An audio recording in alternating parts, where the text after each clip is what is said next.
Right, so the BBC, they've come in for some heavy criticism for their coverage of events in Gaza, their choice of language in relation to Israel versus that of Gaza, and you know the sort of thing I mean here. Israelis getting killed whereas Gazans have died. Gazans getting evacuated instead of displaced or forcibly transferred. Israel is defending itself rather than committing genocide. We know the way these things get presented, and we also know many media outlets have been rinsed by the public who are more aware now of this situation in the Middle East, to an extent better than ever before. And that's mainly thanks to alternative and independent media utilising social media, as well as utilising foreign media too, to unspin the narratives being set by mainstream sources in the UK and expose what they could and should be saying if it wasn't for the fact they want to present a narrative rather than just report the events as they are happening. Actually just report the news.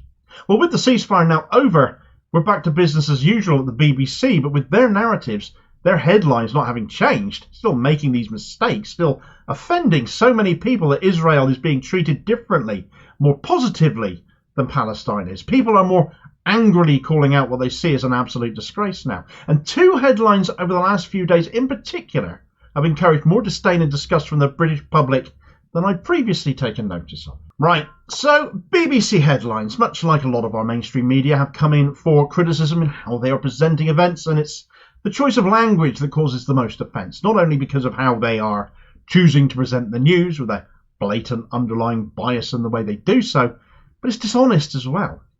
Let's start with this one here, where in the wake of Israel beginning to pound Gaza once again on Friday morning, beginning at 5 a.m. our time as they did, later that day the BBC ran the headline, Hamas-run health ministry says 178 killed in Gaza as fighting resumes.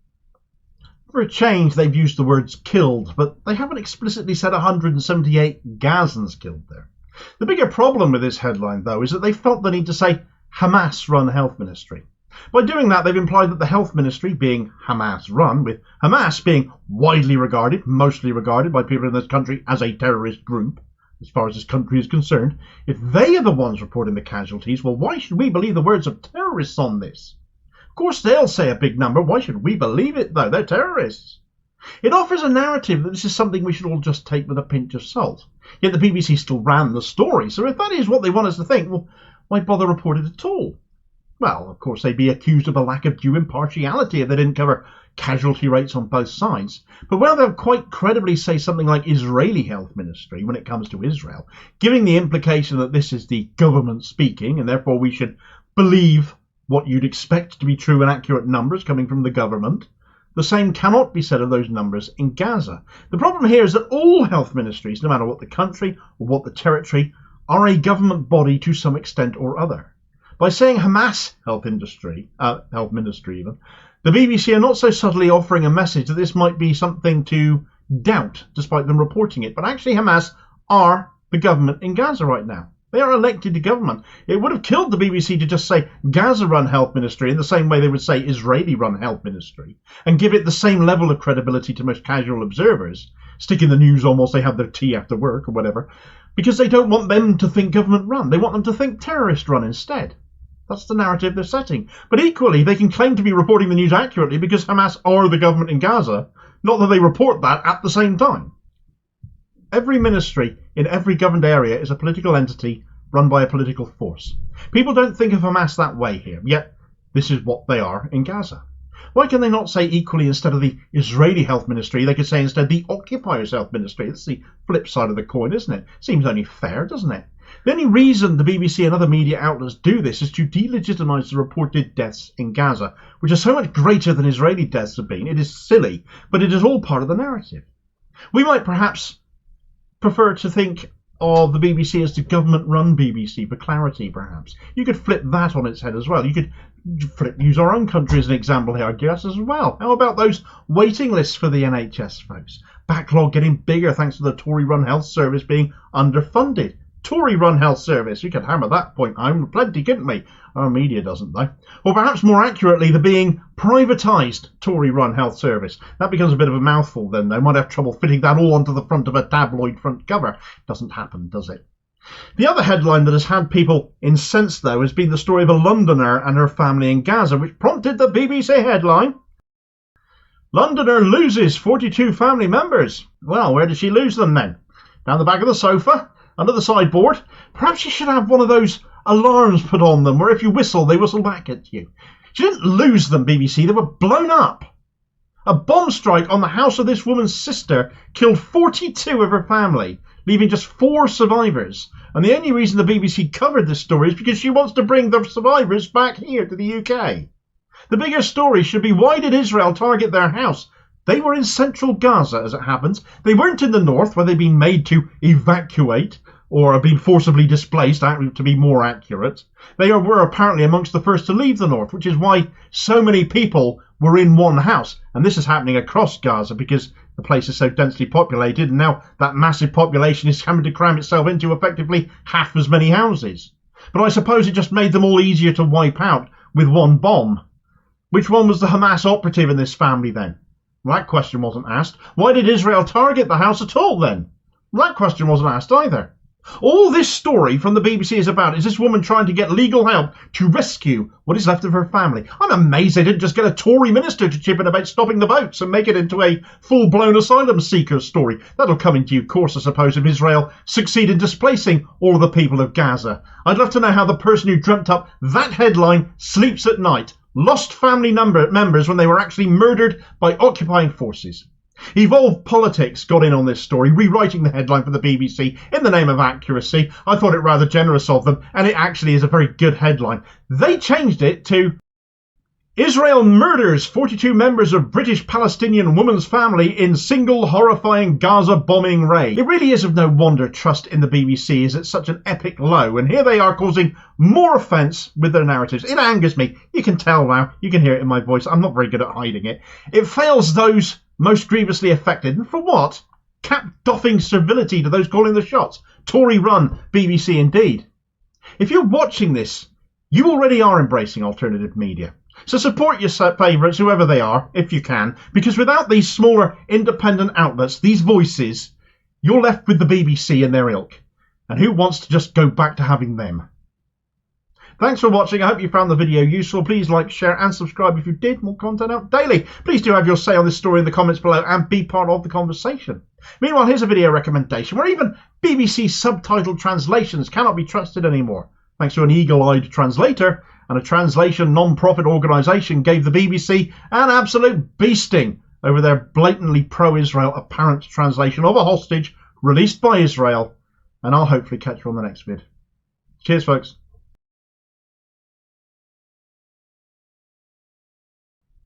Right, so Keir Starmer has come out praising Margaret Thatcher, has he? What took you so long, Keith?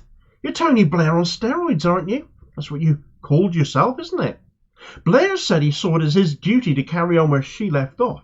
Thatcher herself said, when asked what her greatest success was, her greatest achievement, she said, Tony Blair. So if this sudden declaration of fondness on his part for the architect of the last 44 years of politics has taken you by surprise, really ought not to have done. I dare say few will have been surprised by this who pay any attention to the man and what he says and what he does. But clearly what it does mean is that he must feel he is absolutely certain he is on course for victory come the next general election, on course for a majority, to be bold enough to just say to the country, to admit it, that he's the real Thatcher right now, with the Tories having gone too far right.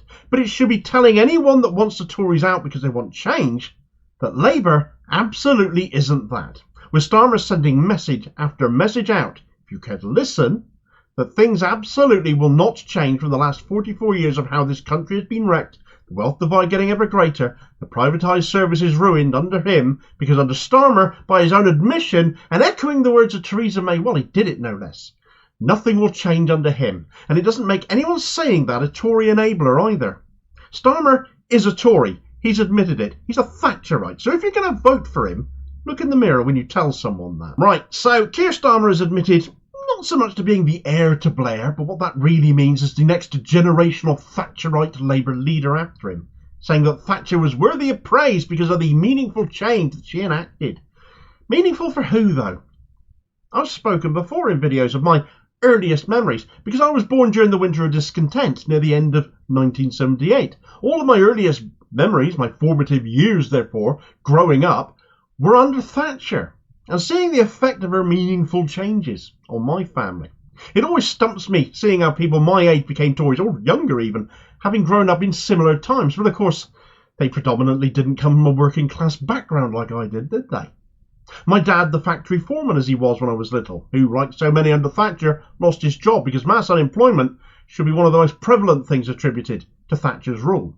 My mother was a stay-at-home mum. My earliest memories is switching the TV off and hiding behind the sofa as the milkman had come for his money and we didn't have it. I can remember doing that on multiple occasions. I can remember my mother used to subsist some days on bread and milk.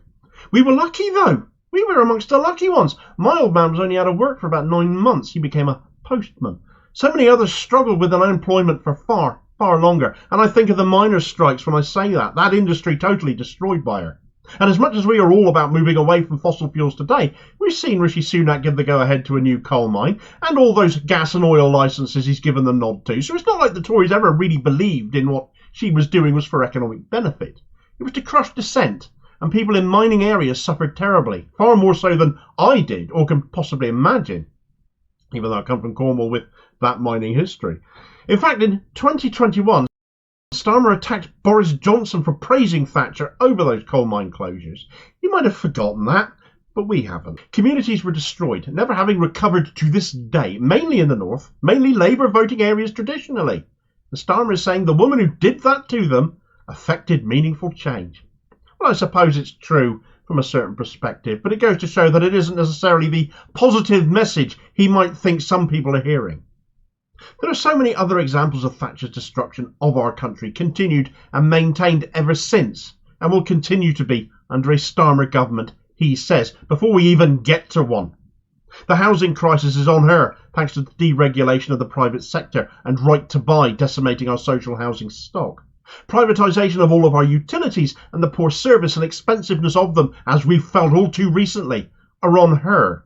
The beginnings of the outsourcing of NHS contracts was started by her. Inequality that has just grown and grown and grown started under her. She was the beginning of the rot. She was the one who wrote the script.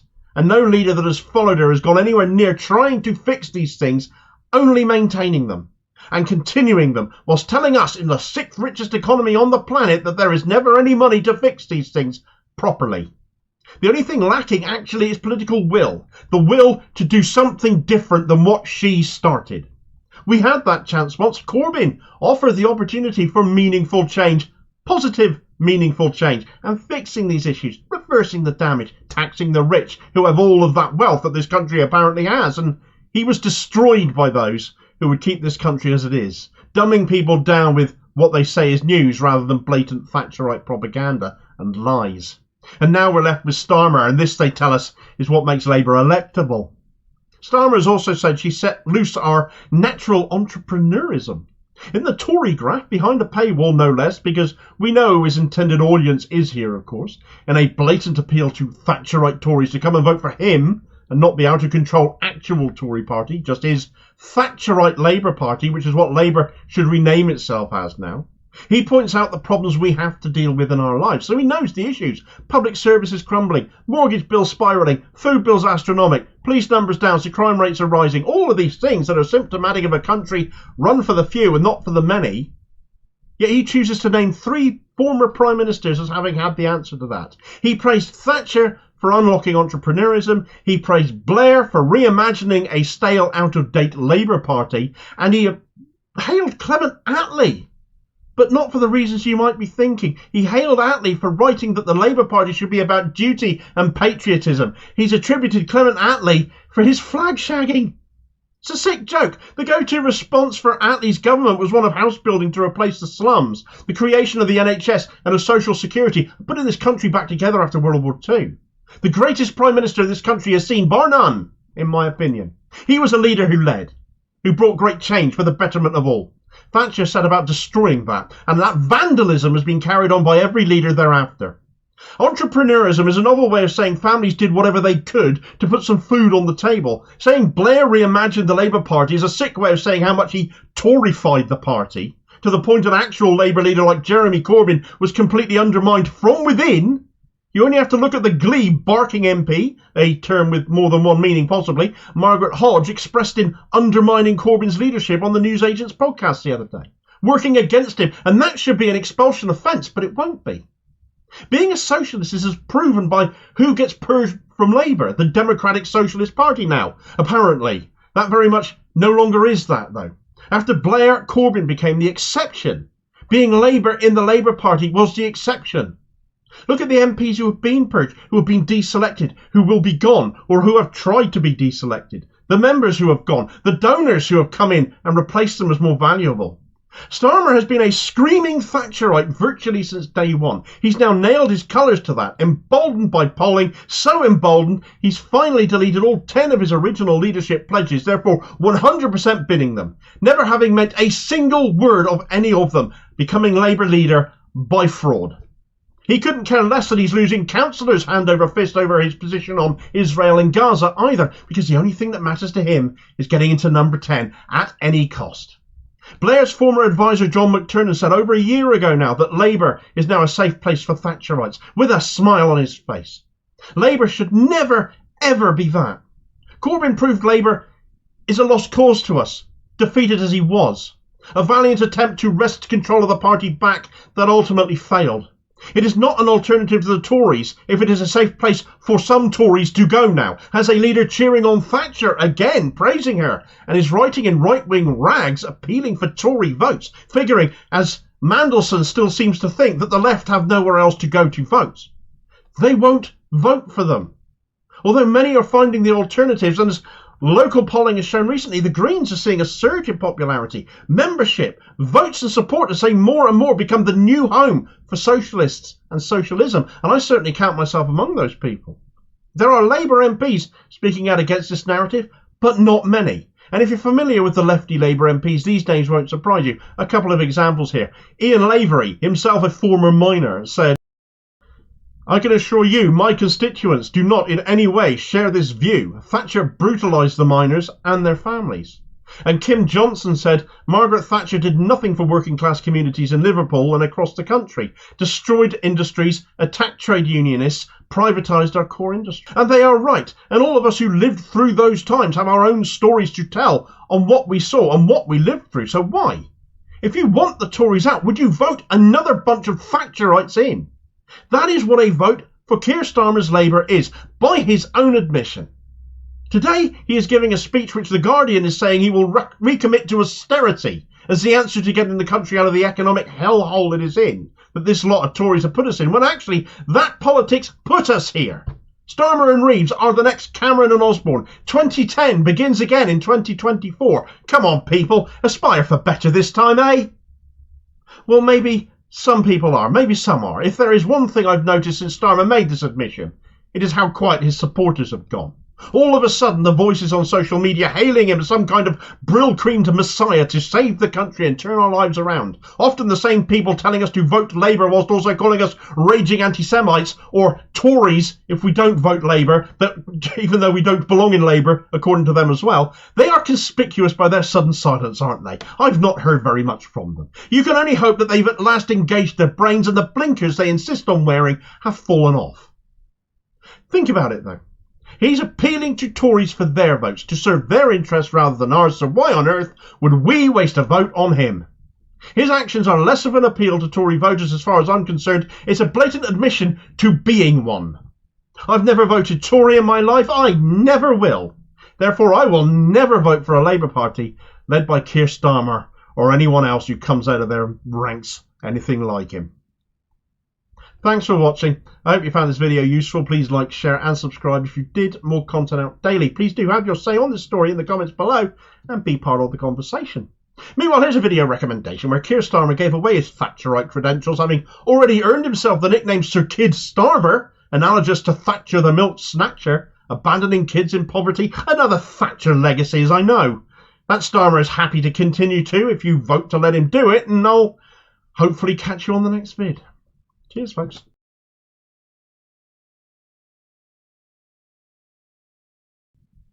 Right, so I've covered some local election successes at Labour's expense recently, where Keir Starmer's ridiculous anti-ceasefire position with regards to Israel and Gaza are seeing Labour councillors resign or defect. Resignations have triggered elections, which Labour have then gone on to lose. Labour has lost control of several councils it held majorities in. Oxford, Burnley and most recently Norwich have all been hit by Starmer's pro-Israel, inhumane, humanitarian pause approaches. Well, with him now declaring his public praise for Margaret Thatcher and the inspiration he takes from her, as Tony Blair did before him, as I covered in my previous video, the fact he's lost these local politicians clearly doesn't faze him in his own personal pursuit for power. They are collateral damage he's prepared to pay. And if to underline that, not only are Labour councillors leaving, but they might be finding themselves victims of the ongoing purge of anyone who doesn't drink the Kool-Aid at the fountain of St. Keith, the patron saint of kid starvers. As one councillor, Jewish incidentally, is claiming he's in danger of being deselected ahead of local elections because he dares to be pro-Palestine. I wonder how many more Labour councillors are finding themselves in the same boat. Right, so Keir Starmer's local election record is rank thanks to his overt support for Israel, Zionist without qualification, as he always says he is, his opposition to ceasefires, despite it literally how you find lasting peace and stop people being killed. A strange position for an apparent former human rights lawyer. And it's not that surprising when you figure how disgusted people are by that stance. It has caused his party real damage. Over 50 councillors up and down this country have resigned. He lost 10 frontbenchers over a vote on a ceasefire, but he hasn't actually budged an inch on anything. He won't change, won't listen. The only thing that matters to him are his polling numbers. Local Labour councillors? Well, they likely don't register on his radar as they go. He doesn't care. As long as his journey to number 10 seems academic, nothing else matters. Well, that might not be completely true as it happens. In fact, as far as elected Labour figures go, there's nothing Starmer hates more than somebody else getting ideas of their own, daring to oppose the law as he lays it down in his own party. The rotten lefties must go, you see. We're all about Thatcherism in Labour now. We're all about Israel, as we always have been. Those lovely lobbyists and their donations, we need to deliver on what they're paying for. Yada, yada, yada. Well, we've seen deselections have left the MPs under the auspices of boundary changes, so should we be surprised he's trying to ditch local councillors in a similar fashion? This was, after all, why Labour lost control of Norwich City Council, as I mentioned last week in a video. Resignations of 4 Norwich City councillors and 2 Norfolk County councillors from the party over a decision to deselect a sitting MP, and now another has stuck their hand up saying they're being targeted too. This time we're on Lambeth Borough Council, where Labour councillor Martin Abrams has claimed publicly this week that Labour officials are coming after him, looking to deselect him, for opposing Starmer's stance on humanitarian pauses. And actually, what Abrams had to say exposes a lot of what many of us have suspected to be going on behind the scenes. He said, there are strict diktats being issued from the very top of the party down which have created an ice-cold chilling effect with the aim of silencing any and all debate on the current situation in Gaza and any support for the Palestinian people.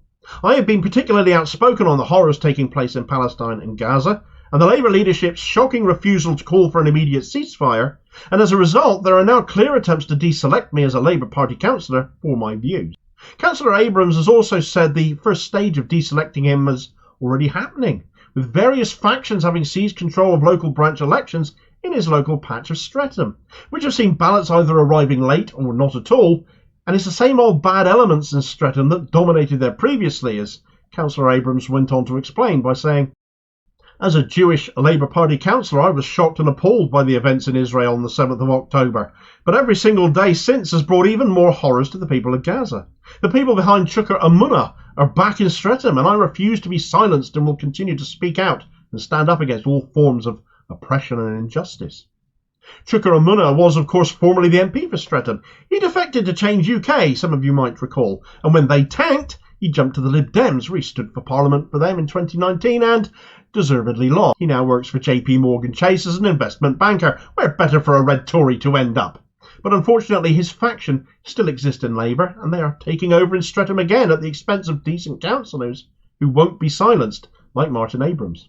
If he's going down, though, he's going to go down fighting. For example, in light of Starmer's praise for Margaret Thatcher, he put out a tweet saying, praising Margaret Thatcher and committing to even more austerity and spending cuts. Just an average day for Sir Keir Starmer. Well, indeed.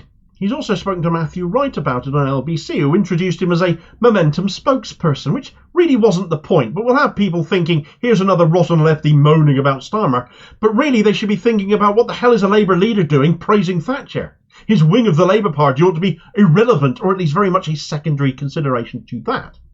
Abrams was asked what he thought of Starmer's Tory Graph article praising Thatcher, and he said, "It's rendered me speechless, because in my opinion no Labour leader should be heaping praise on Margaret Thatcher. Margaret Thatcher has left a completely toxic legacy from her tenure as Prime Minister. And let's not forget she resigned as Prime Minister in 1990. But we're still feeling the massive impact, the devastating impact from her 11 years as Prime Minister. One thing I would like to raise that I didn't mention previously, one thing that Margaret Thatcher did when she became Prime Minister, she essentially sold off our North Sea oil assets in order to pay for tax cuts for the richest people in the UK, rather than invest the profits from those assets like the Norwegians have done to create something like a sovereign wealth fund. Norway have a £1.5 trillion sovereign wealth fund, and that equates to something like £250,000 for every Norwegian citizen. Margaret Thatcher flogged our oil off to the highest bidder and gave it away as tax cuts for the richest.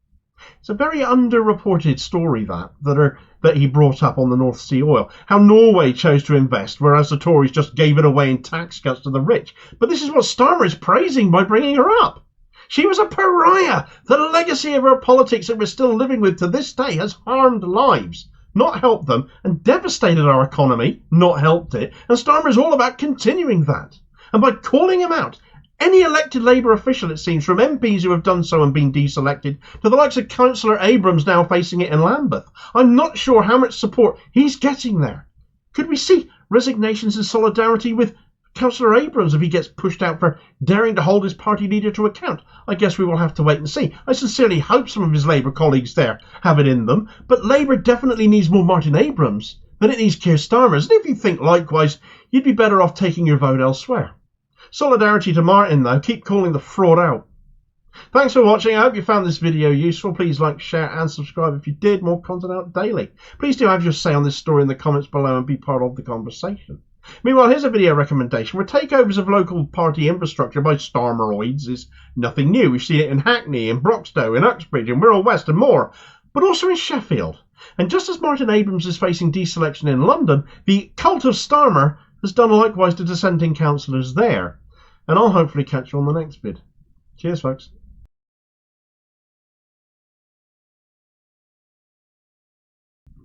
Right, so Doctors Without Borders, or Medecins Sans Frontieres to give them their proper name, MSF, is a humanitarian aid charity most of us have heard of.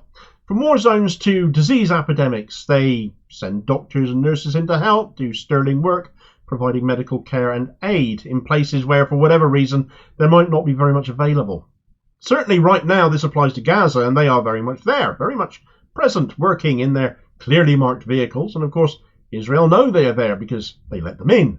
Nobody can go in or out of Gaza without Israel allowing it, of course, the biggest open-air prison on the planet as it is. MSF will be on the ground. They will go to where patients cannot reach hospitals. They will help move them. They will be working in hospitals as well to supplement staff numbers to cope with the crisis. But given the Israeli targeting of hospitals particularly, the horrifying and deeply disturbing footage and news that we've seen come out in recent days and weeks that MSF have found Israel to have deliberately targeted one of their own convoys now, well, can we really deny any longer that Israel are deliberately targeting medical aid, in which case, in Gaza, to strip the people there of that medical help they should expect or need under international law? Right, so hospital strikes going on in Gaza. Stories connected with these have been numerous, haven't they? From the bombing hospitals to the apparent finding of Hamas tunnels underneath them to the IDF going into these hospitals and planting evidence basically to justify them having attacked them, making out that Hamas are basing themselves in them, that they're hiding weapons caches behind MRI machines. Notably, I still can't get over that one. But also we've seen the appalling reports of newborn babies dying, oxygen being cut off, doctors being driven out and preventing them from continuing to care for vulnerable infants who have gone on to die as a result. The stories of the IDF and their assaults on hospitals and medical staff are easily amongst the most gut-wrenching that I've heard, and the ones I found most profound, certainly the ones that affected me the most personally, because anyone with a heart, how can you not be affected by what we're seeing and hearing coming out of there right now? How anyone can hear those stories borne out by the staff involved and the condemnation globally, how you can't be moved by that, I don't know, because it just sickens me to my core. Surely it must, any normal, sensitive, right-thinking people who are watching that happen.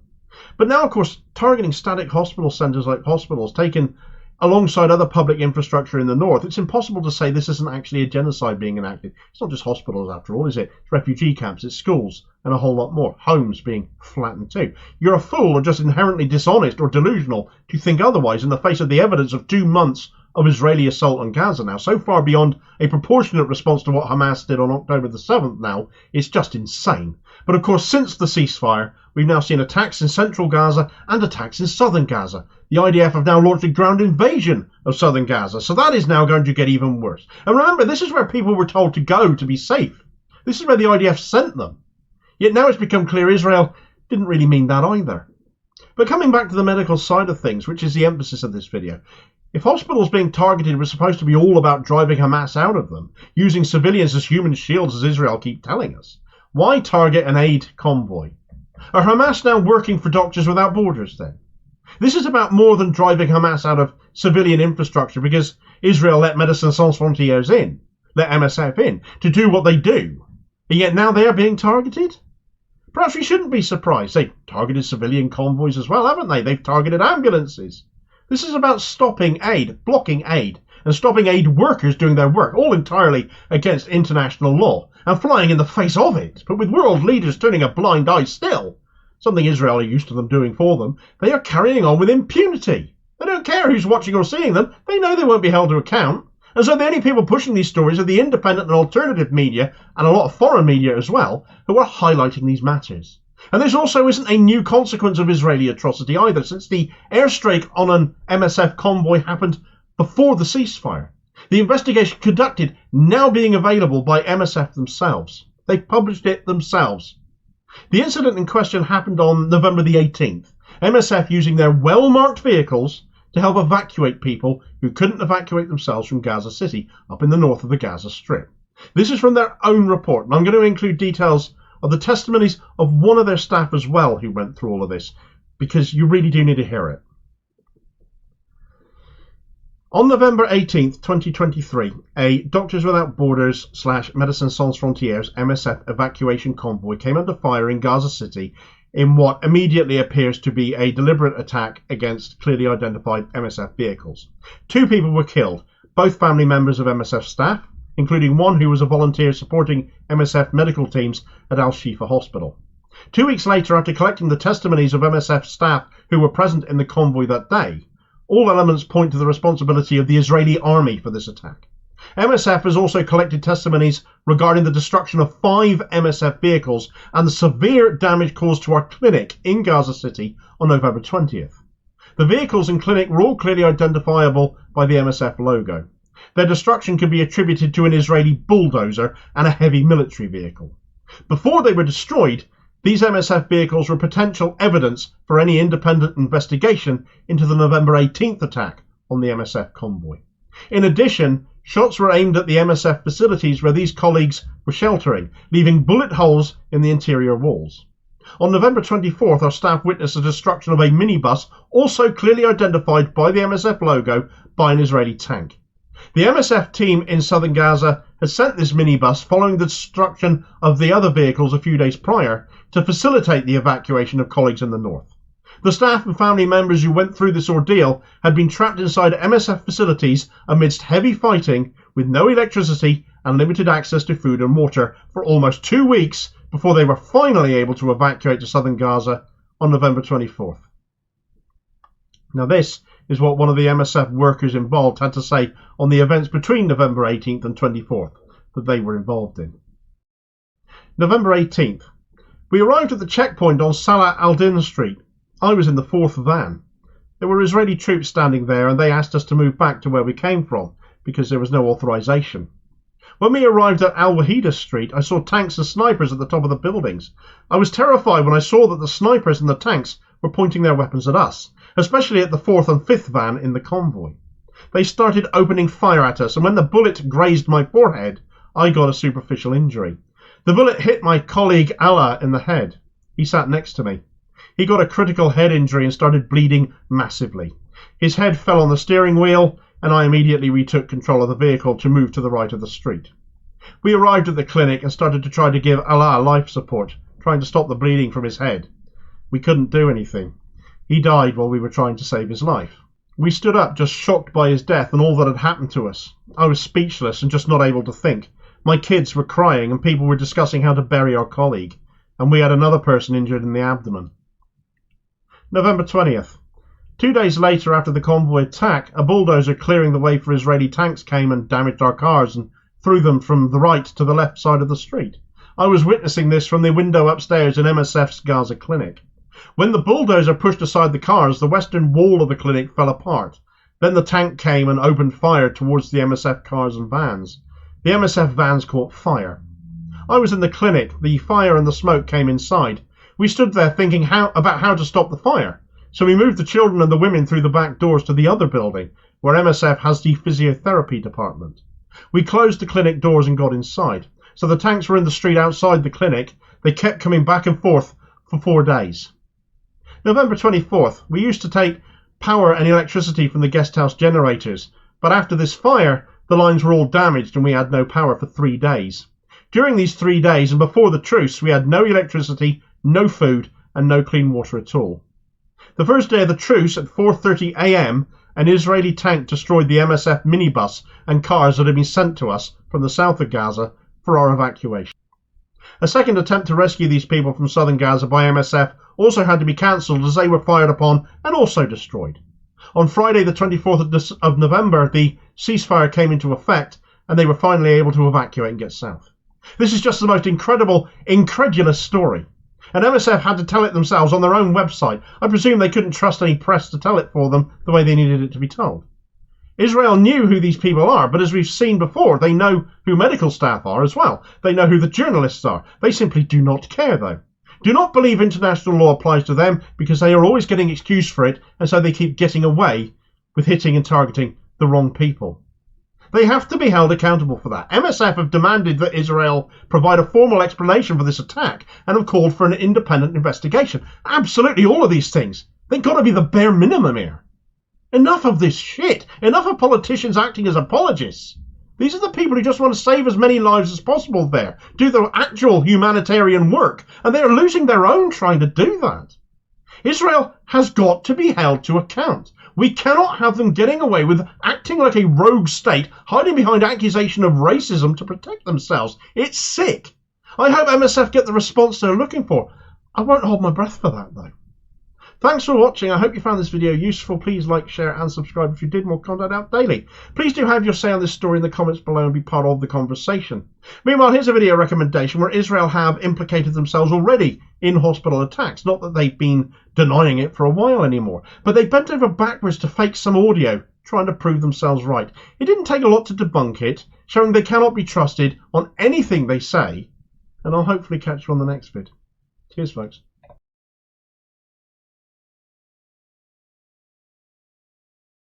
Right, so yesterday it was another speech by Keir Starmer, folks. They really should bring them out with a warning label, likely to cause drowsiness, or if listening to Tories makes you irrationally lash out, do not tune in, that kind of thing. This was a speech that acknowledged the damage the Tories had done economically, that identified the problems economically, but offered no new solutions economically, just a return to old ones. Believe we can starve the economy of investment in order to make it grow. This was less of a speech from the heir to Blair. This speech may as well have been written by 2010 David Cameron and George Osborne, because it's their plan being rehashed that didn't work, that messed up everything, and as if to underline the fact he won't spend if he can avoid it, told a story about his own sister that makes him sound like the most tight-fisted miser going, that at this time of year made him sound like a modern-day Ebenezer Scrooge. There's no 3 ghosts coming to visit him to offer us any salvation should he reach power, though. But we can think twice about where our votes are going if he's set on making this country even worse through continued rampant economic illiteracy. Right, so Labour's economic vision for the country. Starmer was giving another speech, so prop open your eyeballs with those cocktail sticks again, folks, because it's going to be another dry one. The man with all the charisma and appeal of a plasterboard offcut. No, I'm not being mean. It's not an insult if it's an accurate description. So he turned up at the Resolution Foundation. That's a think tank that was set up according to its stated aim in order to improve the standard of living of low and middle class incomes. How nice of them. A great pity they hosted a man, therefore, making a speech where none of that was his intention whatsoever. Well, he started out by pointing out the failings of the Tories. Always a good place to start if you're an opposition leader, I suppose, although his politics are no different. And he did that by referring to a graph produced by his own hosts showing their findings following the autumn statement, which showed this Parliament is on track to be the first in modern history to show living standards have fallen. To be honest, you imagine they haven't looked very hard, or haven't looked hard enough at their statistics then, because lives have been hell on earth for most people since 2010, especially those on the lowest incomes, certainly. I suppose it's only now middle incomes are getting squeezed too that it is showing up in this particular think tank's findings. The point being, we're all worse off. Yes, very good, Keith. We've known that for a long time. You've just identified the problem. Great. What are you going to do about it then? Well, we had to wait for a bit because Starmer decided he had to take us back in time. Go back to the 1970s and his own upbringing, because when doesn't he ever shoehorn it in, as an example of knowing what a cost of living crisis feels like. Well, I grew up in the 1980s, sunshine, and if you didn't notice the struggle of people growing up through Thatcher, and you would have been a little bit older by this point, you'd be a little bit more clued in, a little bit more aware. If you weren't so badly off as it turns out, were you, in that Pebble Dash semi you speak of so often? But he did actually go on to make some very accurate points on how it feels to try and work more to make ends meet. That feeling of running into a brick wall, the stress of struggling, the choices you have to make when you go shopping. And we know that is because work doesn't pay, despite what the Tories keep telling us, and wages have fallen behind the times. But he didn't make that assertion. He didn't make that ongoing connection. That's me stating the obvious on what that feels like to me, and what I imagine it does to most people of a working class background in this day and age. It does seem obvious to me. Didn't seem to occur to him to go that far, though. But he did go on to say now is worse than anything we've dealt with before, and in that I do believe he is quite right. And he also quite rightly identified the excuses being made by the Tories regarding this in relation to the pandemic and the war in Ukraine, for why they say that is, but isn't. But ultimately these things are always governed by political choices. So come on, Keith, what are your choices? What choices are you going to make things different then? What are you going to do to change lives? Well, first, he decided to identify productivity as being low. Newsflash, genius, we don't manufacture a great deal. Our manufacturing base was shot by Thatcher, the same woman you praised the other day. Big investment in getting that going again, is there? We're going to have lots of money going into manufacturing to rebuild our manufacturing base. Well, don't be silly. Just because he identifies problems doesn't mean he offers solutions. He's not a leader, and that requires courage and leadership, and he doesn't have either of those things.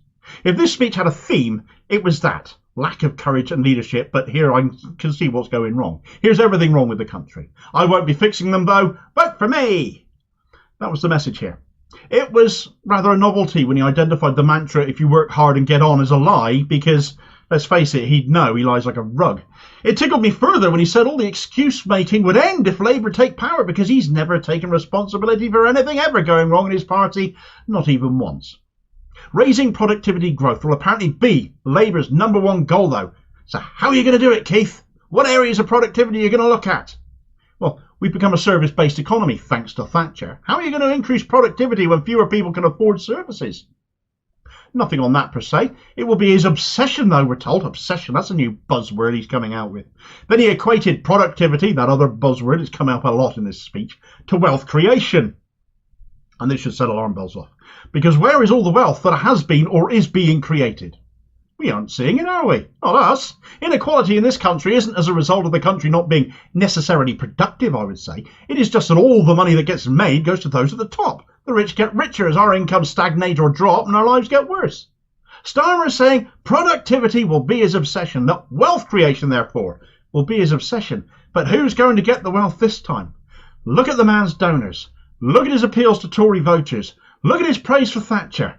Come on, folks. We know where this is going to go. We've heard this song before. He believes it is this thinking, this red Tory thinking, basically, that is actually uniting his party and what people are buying into. I don't believe people are buying into more Tory mantra. I can well believe it's united his party, though, because barely any Labour MP these days is worthy of the name. But then, of course, the platitudes followed, didn't they? All this productivity, this wealth creation, this growth must benefit ordinary working people, he says. Well, you've identified the problems again, you sharp son of a gun, you. But that remains to be seen, along with where all this productivity and wealth creation and growth is coming from, because without any investment, he's magicking it all up out of the ether. The Tories have sung songs of growth and failed to deliver time after time after time because they never spend to invest. They just blow up spending and inflation with idiotic tax cuts and losing money down the drain over foolish spending ideas such as we saw during the pandemic. Well, he's finally getting to that. A new consensus, a new economic model, he says. Wowzers, is he going to come up with something new and radical and exciting and transformative then? Oh no, he said securenomics instead. The buzzword from his favourite economist, the awful Rachel Reeves. She who went to George Osborne for advice on being a chancellor. Now it all becomes clear, doesn't it?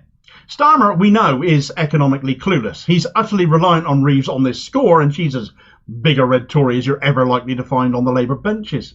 Did I mention austerity earlier? Yeah, it makes sense now, doesn't it? Not for us, obviously, but as for Team Keith, at any rate. Increasing productivity by starving the economy of the necessary investment. What the Tories called austerity. But Labour's buzzword for this is rules-based growth, of course. Rachel Reeves and her fiscal rules. The absolute nonsense she literally just made up, by which all Labour spending will be measured against. You'll hear those rules come up again and again and again in the future of that, I'm certain, but without explaining what they are, I expect. No context given. Not that there is much to explain anyway. There are only two rules, in fact, and they are that day-to-day spending will be paid for via general taxation, and number two is to get the debt down. For one, taxation doesn't pay for anything. It functions as an offset for government spending. We don't ever have to wait for tax collections in order to pay for anything, do we? Makes it seem obvious saying it that way, doesn't it? And getting the national debt down when it is just an umbrella term for all the money in financial use and the literal currency rattling around in our pockets and wallets and isn't really a debt at all shows just what nonsense these rules are. What these rules are is an excuse to say you want to do all of this productivity, all of this growth, have all this obsession, but you can't afford to spend to get there. Therefore, just as the Tories have failed, so will Starmer's Labour. You cannot get growth without investment. Economic growth itself is finite anyway. Measuring it differently, say in terms of public well-being, would be a better measure, I think. Is the economy not supposed to work for all of us, after all? Because it seems we're all just batteries in a machine called the economy, which never delivers a return, and we're all, frankly, running out of charge. Duracell bunnies we are not. Nonetheless, Starmer is quite happy to blame the Tories for what a future Labour government can do, or can't, as the case may be. Depends how you like to look at it. It's the note excuse. Remember the note? The note excuse saying there's no money left, except flipped in reverse and without the note this time. If you hadn't twigged to that, Starmer was stupid enough to mention the note himself in his speech, but only in the context of showing how growth is the only way out of the Tory mess we're in, despite still not saying how he'd deliver it without investment. It'll be a hard road to walk, no doubt about it, he said. Not that he'll be walking it because he's a millionaire. Anyone expecting Labour to turn on the spending taps is going to be disappointed, he added. But without that, you can't achieve growth. Where's this growth going to come from without investment? Only by forcing people to work longer hours or to increase their productivity. Are you planning on turning the UK into a sweatshop then? It's the only logical conclusion from what he said. Austerity will stay because we won't spend, not to invest, not to fix public services. The government wallet is getting slammed shut after more than a decade of underinvestment by the Tories, to be continued by him and Reeves. He blames inflation for this, debt for this, taxation for this. He's an economic idiot, therefore. More taxation, especially from those who can pay it and haven't been made to for so long, frees up governmental ability to spend. The debt, as I've already explained, isn't really a debt. This isn't a household budget. It's a government that can print its own money. And inflation, as we already have, has been halved by the Tories, and they've made enough noise about it in the process because finally Sunak achieved one of his stupid pledges. But Starmer can't use that as an ongoing excuse either. It is his choice to starve the country of investment should he reach power. Nothing will change, as I've said in many a video before. He reckons it is doable because he ran the CPS during the years of austerity, but actually you left a year into the Tory government, so you didn't run it for long. In fact, when it looked like your budget was being cut, anyone might think you at that point decided to up sticks and run. But he reckons reforms and changes can help free up finances. His reforms at the time at the CPS were widely panned by those he worked with, so possibly not a good place to point to, and not a good sign for the future if he gets to run the entire country. He acknowledged there were people all over this country waking up every day knowing every penny counts. And he had an example to use, his own sister, as alluded to in this video title. You might have been wondering whether I was ever going to get to that point. But I was always coming to it, because you see, this is where he hit peak stupid. He gave an example, saying, let's go to the pub for lunch to his sister. And she was so hard up, you see, that she'd show up with a packed lunch. He said that her immediate response to being asked to go to the pub was that she would make sandwiches. If Starmer is choosing to compare how he would run the country to that example, I would say, since you're a millionaire, why won't you buy your hard-up sister a fucking meal when you go out then? I come from a fairly close-knit family. I'm the eldest of 4. We look out for each other. We help each other out. If I was a millionaire, I know my siblings wouldn't struggle in their daily lives whilst I lived in luxury. I wouldn't like it. I wouldn't be comfortable with that. Yes, Starmer's sister takes a packed lunch to the pub when going out with him. Scrooge isn't quite the word, is it? He'd run the country like that. A man who thinks that controlling the nation's finances in that way, he's not just an idiot, he's a miser with it.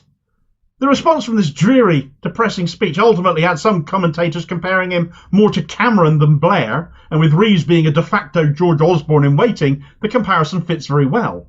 A Momentum spokesman said of this, "These are deeply worrying remarks from Keir Starmer. Instead of laying out a popular alternative based on public ownership and public investment, the Labour leader is adopting the Tories' failed economic approach.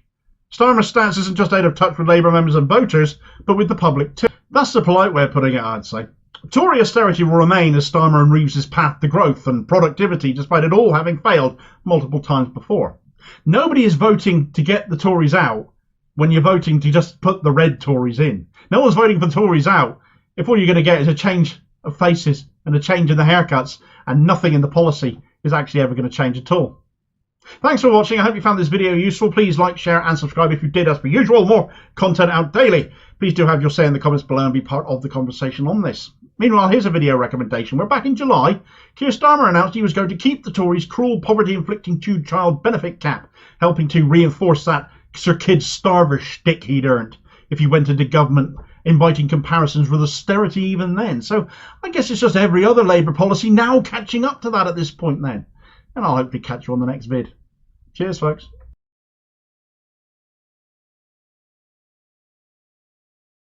Right, so the Tories, in their desperation to keep their bash migrants culture war going, have let slip an uncomfortable truth, which is by setting a figure of how much they will require people to be earning should they wish to come here from abroad to live and bring their families with them.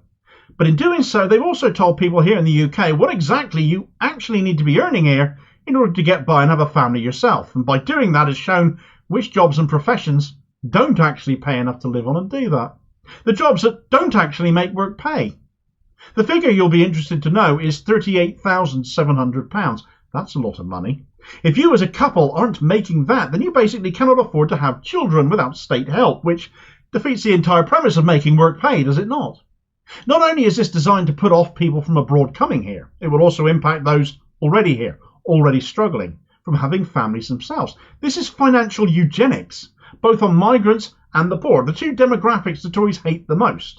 Right, so who dreamt up this wonderful idea then? Well, that'll be Stockton's biggest fan and the horribly misnamed Home Secretary James Cleverly, who reckons by raising what is called the acceptable minimum wage for foreign workers to bring their families with them to £38,000, he'll reduce migration by 300,000.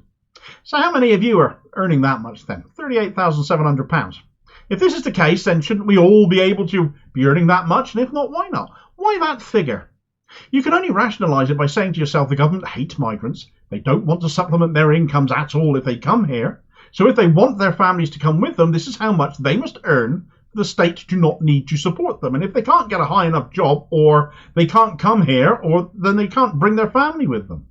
Let's just consider a moment salaries here. Average median salary for a worker in the UK is £29,000. So a couple on that would in theory have no issues having a family. But as we all know, that median salary varies massively across the country, is meaningless depending on what you do, and is also dragged upwards as an average by appallingly high wages by a few people at the top, because few people actually earn anything like £29,000. That in reality is above average for most people. So that ought to put in perspective to an extent how preposterously high Cleverly's proposed acceptable minimum wage is, because that's a single wage requirement. Therefore, any job in and of itself paying less than £38,700 is a job no longer available to foreign workers with families, unless they deliberately separate themselves and the worker comes here alone. What sort of jobs might these include then? Well, again, These are average salaries, so local and regional variance needs to be allowed for, but a Band 4 nurse, for example, earns £27,586. A junior doctor starting salary is £32,300. A construction labourer, £23,000. A care worker, £23,410. A farm worker, £23,400. And a starting wage for a university lecturer is £34,804. All jobs there are shortages in, all jobs not so cleverly won't fill with foreign workers unless the people coming here happen to be single. Alternatively, a banker could come here with their entire family, no problem at all. Perhaps we need some. There's too many bankers like Cleverly in government, and for clarity, no, Cleverly has never worked for a bank. Of course, you know what the answer is to that, don't you? The Tories' answer anyway, and that is, if you want people to do these jobs, you'd better train to do it. Do we get £38,000 then to do these jobs? No, of course not. That'll increase inflation. You can't have a pay rise. You'll need benefit top-ups, which will now mean the government's spying on your bank account as well, just to make sure you are still as poor as they think you are, rather than raise the wage and actually make work pay, as they repeatedly drone on about. Of course, not everyone will take the benefits. Many people won't. They'll choose to get by through a sense of pride or shame or stigma. There are many reasons people choose not to claim benefits they might be entitled to. One more will be so the government can't snoop on you and your finances. What they've done here is basically buy into the whole foreigners coming here to steal your jobs line, but even if that were true, it's only a job if it pays enough to live on. So this is more coming here to steal your pittance. But even that isn't right. Look at the jobs I listed a moment ago. Every one of them relies on migrant labour. This stunt is basically a message that Britain is only open for single people to do these things. You're a commodity. You can come here and do this job, but only if you leave your loved ones behind because they are, well, empty mouths to feed. Would you accept such terms for your unemployment? Fundamentally, this is all distraction again, of course. This is the Tory culture war open for business. Once again, hoping they're going to win your votes by encouraging you to hate someone else. We know we aren't earning enough here. We know people aren't having families because of it. The government has been encouraging older people to return to work. But with an ageing population and a lower birth rate because of incomes, cost of childcare, the housing crisis, so cutting off foreign workers too, is idiocy. The Tories know it. They couldn't give 1/8 of a shit about it, though, because it's vote fodder for knuckle-dragging, hard-of-thinking types. Babies are basically a bloody luxury these days. Who knew? Because earning enough and keeping a stable roof over your head is a juggling act few are managing to achieve in this day and age, and certainly not on key worker wages. We need these people to come here and work in these sectors, as we have always needed them before. But now, for the sake of polling numbers and red meat for the gammon types, the Tories will gladly cut the nation's nose off to spite its face by driving even more migrants away, the ones who come here specifically to work and grow the economy as they do so, and pay tax along the way as well. Therefore, this stupid decision is also going to hurt the economy. No argument, it will erode essential services at the same time. Fewer staff members in hospitals. You can imagine the knock-on effect of the waiting list then. They're already stupidly backlogged and stupidly high. But also in care homes, looking after our elderly and infirmed loved ones, picking the fruit and veg we all want to eat. Every one of the most rancid, batshit, hard-right hack rags, by the way, are front-paging this drivel today. So if ever there was a reason to switch off and stop buying the bloody things and turn on the internet to alternative and independent outlets, the message couldn't be more obvious. Every one of these hack rags are basically committing stenography on this today instead of carrying out any basic, actual, fundamental journalism. And it is as insulting to our intelligence as it is a blatant show of both the political class and the mainstream media being in absolute collusion with each other. Labour must be an alternative though, right? Starmer said in his dole-fest of a speech he wants to get growth going. You need key workers to do that, or else people will be, I don't know, off sick more often and for longer, and all the knock-on effects from every other job I mentioned and more that you might think of. But Starmer excuse maker of the moment, Steve Reed, was on Sky News talking about this, and he said on the subject of stopping dependents coming in with foreign workers, I support the idea of reducing net migration. We haven't seen the detail of what the Conservatives are promising. Are they going to stop it from tomorrow? Are they going to stop it in 6 months' time? In 5 years' time? Until I know that, I can't comment on what they're doing. So Labour would do it too then. Rancid. Imagine if you, as a British person, are married to a foreign national. Could you bring your partner here? Well, not if they aren't earning £38,700. Although apparently you could include all those thousands of pounds of savings we all have sitting around in our bank accounts in that particular instance, though. Better not spend it, however. Presumably there could be deportations on the horizon if you did. It's not a well thought through policy, is it? Most jobs in this country pay well below £38,700. So this is a ridiculous migrant attacking policy that makes no sense and which Labour are as usual too scared to take a stand on and oppose. We've all got problems. This doesn't fix any of them. It would in fact make things so much worse in so many ways. And anyone singing this song again is an idiot. Thanks for watching. I hope you found this video useful. Please like, share and subscribe if you did. More content out daily. Do have your say on this story in the comments below and be part of the conversation. Meanwhile, here's a video recommendation where the kind of people the Tories are appealing to are the Leanderthals, the 30p Lees of this world, as Tory thug Lee Anderson went on an insane attack on asylum seekers back in August, reminiscent of Oswald Mosley no less. And I'll hopefully catch you on the next vid. Cheers, folks.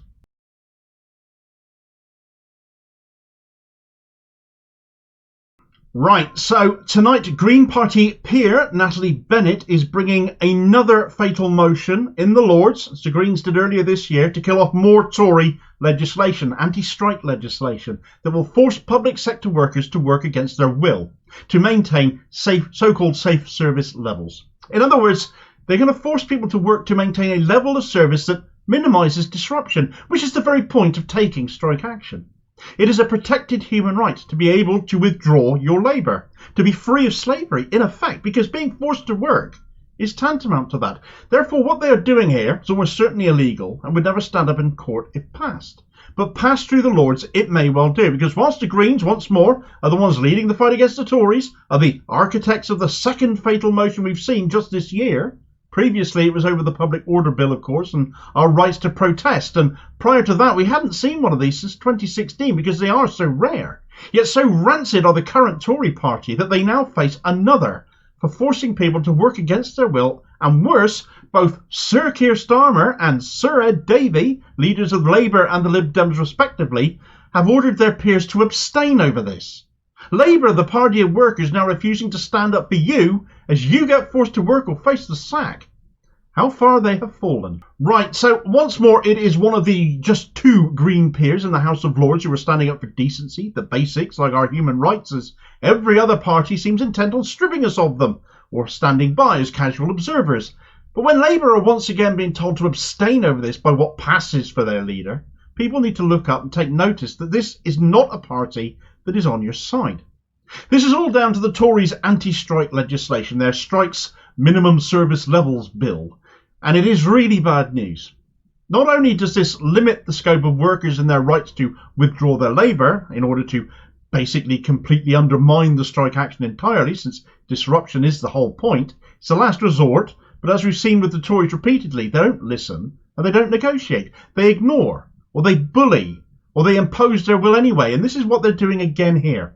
If this passes, you going on strike in violation of minimum service levels could result in you being sacked. Not only that, but the trade union representing you could be in significant bother as well, since if it does not enforce the terms of the minimum service levels bill, they could find themselves liable for damages for up to £1 million. That has the potential to bankrupt some of our smaller representative workers' bodies, but also turns those who are supposed to be on our side into enforcement agents for the government instead. Would you be too keen to remain a member of a union that was doing that? That's not what we pay our dues for, is it? I look at it this way. If people are going to be sacked for not going to work in jobs there are clear shortages in, such as healthcare, where are you replacing the staff from? Just how badly do the Tories want to wreck our healthcare? And then you realise, well, they really don't care if they do. They don't care if they can't replace staff. If the NHS were to go under, they'll just blame doctors and nurses and the unions, and their loyal media will say the same, and then the way is paved for a mass privatised health service. What you expect is the party of the trade unions to stand by their trade unions, though, but instead the Red Tory Waste of Space Labour Party, that used to stand up for working people before it decided to just be a pathetic Tory tribute act, once again, saying it'll be sitting on its hands. This is a fundamental issue for Labour and a day of reckoning for them. If they, as the Labour Party, cannot stand up and back the Greens on this, of all things, along with the Lib Dems too, who are being just as pathetic, but who stand for God knows what, frankly, pointless party, then Labour are incapable of even standing up for a basic tenet of human rights, effectively abandoning Article 4 of the Human Rights Convention. And do remember, Keir Starmer is supposed to be a former human rights lawyer. Labour literally abandoning Article 4, which governs not only your right to be free of slavery, but your right not to do forced or compulsory labour. Literally, the wording of Article 4 on this particular aspect states, forced or compulsory labour means you are forced to do work that you have not agreed to under the threat of punishment. That is exactly what this is. Well, if this passes, the Tories will see you sacked for not maintaining a minimum service level. It is a human rights violation to punish people in any way for withdrawing their labour. What the Tories are attempting here, therefore, is just plain illegal. If this bill passes into law, a court case will almost certainly rule it illegal. So why the heck Labour and the Lib Dems are pushing their peers to abstain on this is just nuts. There is no political capital to be made here. They'll look like mugs for not only siding with the Tories, but siding against workers, and they'll figure it'll work out for them because people don't want their routines being disturbed. They figure people will back it because they're sick of train delays, sick of backlogs in healthcare. Not the fault of strikes, but the fault of governmental mismanagement. It won't get sold to them that way, though. That won't be the narrative they're given. We've already had our right to protest slashed because Labour wouldn't support the Greens then. Now our right to withdraw our Labour is under the same threat, and Labour are saying they'll repeat that abstention again and let the Tories have their way. This is stripping some people of their right to strike, to force some people to work against their will under threat of punishment. Just think about that. Think how you would feel if this was you, if you aren't being affected. Did you stand on a doorstep bashing your pots and pans for the NHS, and now you're going to sit back and watch them lose their right to strike? Well, you basically are if you're backing the Tories pushing this, or one of the abstainer parties here. I dare say some peers from those parties will rebel, but not enough to matter, as was shown back in June with the anti-protest bill. Teachers, border staff, doctors, nurses, train drivers, firefighters and more will be sacked if they don't undermine their own industrial action. If the unions don't enforce that, and at this point in time there are just 2 Green Party peers in the House of Lords to stand up against that. It is a joke, a farce. This isn't a government, this is a dictatorship. Erosion of our rights at work, a clampdown. Do you want these people sacked because they aren't getting the stuff they need to do their jobs? Because that's why they're going on strike most of the time. Because their jobs aren't safe? Aren't getting paid for what they deserve for the role in society that they play looking after all of us? Or do you support them in getting that? Demand your representatives do better if you do. Take your vote elsewhere if the party you're backing isn't standing up for them. Because if it isn't you getting abandoned today, it could be you tomorrow. Sunak is pretending other countries have all this. He says it all the time to try and normalise what he's doing. But he's lying. It isn't true. And this unelected political pygmy, literally as well as figuratively, is a liar because other countries aren't trying to rip up human rights quite like he is. A fatal motion is literally the last resort in the House of Lords. It is the big red button on the wall. It can kill off legislation completely if pressed. And this sick joke of a bill has to die. Green Party peer Natalie Bennett's fatal motion reads, rejected because it continues decades of attacks against trade unions and workers' rights, exposes trade unions to being liable to pay damages of up to £1 million, forces trade unions to act as enforcement agents on behalf of employers and the government, is likely to prohibit more than 40% of rail industry workers from taking part in strike action, and fails to ensure that rail services will be safe for rail workers on strike day. Right now, this is being implemented as an excuse to bring rail unions to heel, but the wording of the Tories bill means all public sector workers get affected by it. If more than 40% of staff are needed as a minimum, then strike action on their part will not really affect anyone, therefore completely undermining the industrial action. It would render going on strike functionally pointless. You might lose a few drivers of a day, for example, but signal operators, they're essential. They will probably never be permitted to go on strike. Anti-trade union legislation has just become harder and harder and never gets repealed by successive governments. Blair said he would do it, he didn't. Starmer is saying he will do some of it. You believe that, you'll believe anything. This is only a few steps away from rendering our trade unions utterly toothless, and the party formed by them are going to sit on their hands over this. Affiliated trade unions to the Labour Party, I have to say, what the hell are you thinking? If Labour peers abstain on this, as instructed, you should all be pulling your funding as of tonight. Why fund a party that isn't standing up for you or your members? God knows we know the Tories want to bin human rights laws anyway. They stop them being as heartless and cruel as they actually want to be. But what does it say of the red Tories opposite that they won't stand against that? If you're not with us, you're against us. That's right, isn't it? Labour excused themselves earlier in the year by saying Labour doesn't vote to kill bills in the Lords. That's the Commons' job. Except it isn't true, and the fatal motion option exists in the Lords for a good bloody reason, like this. Instead of making excuses, and I firmly believe they will repeat this excuse they made last June at the other fatal motion, they could get on board with it and do what needs to be done for the good of the nation rather than upholding a nonsense stance. They argue that the Tory majority in the Lords means they could do likewise to Labour legislation, but this is also a nonsense because the Tories do not have a majority in the House of Lords. They do have a majority in the Commons though, so Labour can kill a bad bill in the Lords far more easily than they can in the Commons. What they are doing is making pathetic excuses. If Labour maintains this farce of a position, which just lets the Tories do what they like, stops the House of Lords functioning as the check it should be, then seriously people, you need to ask yourselves what is the point of them, and what will they do empower themselves if they won't even stand up for rights at work as the Workers' Party? Well, they aren't the Workers' Party, not anymore. They've long abandoned that. The Green Party are proving they are. The unions should take their funding their way and stop propping up Starmer's red Tories, and we definitely should stop handing them our votes. They do nothing to earn them. Best of luck to Natalie Bennett tonight, solidarity to her and the Green Party for this. Thanks for watching. I hope you found this video useful. Please like, share and subscribe if you did. More content out daily. Please do have your say on this story in the comments below and be part of the conversation.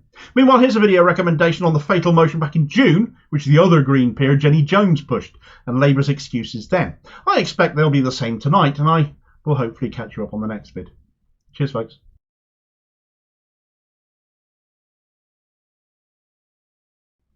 Right, so in a video the other day, I spoke of Israel now striking central and southern Gaza and how they had been dropping flyers into settlements in southeastern Gaza telling people to evacuate from there, showing that nowhere is now safe in Gaza since the ceasefire has sadly ended. Evacuating from the north wasn't where Israel wanted to leave things. They were, it would appear, driving people into the southwest now. And then lo and behold, the Israeli ambassador to the UK, a far-right Zionist enthusiast called Zippy Hotovely, dropped mention that there was a safe haven in the southwest of Gaza for the 2 million Gazan inhabitants to move to, called Mawasi, more correctly called al-mawasi. If Hotovely knew anything she was actually talking about, she could at least get the name right.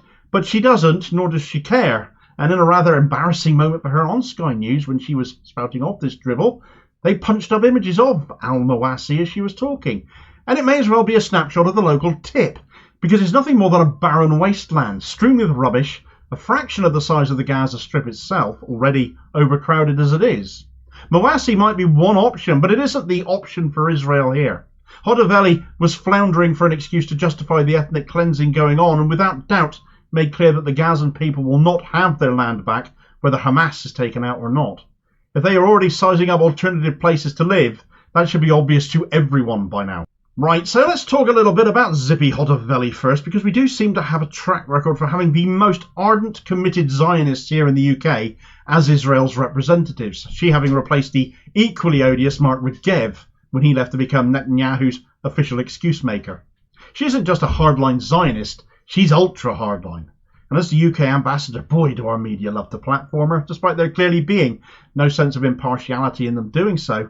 And by her own track record is not somebody who should be accorded such platforms anyway. That she's the UK ambassador for Israel is a gross insult to our intelligence, becoming more obvious the more eyes are opened. But after having spent 12 years in Israeli government before that, so much of the problems we're seeing for Palestinians, the abuse, the deaths and destruction in recent years that our media basically ignored up until October 7th at the hands of a government she was once part of.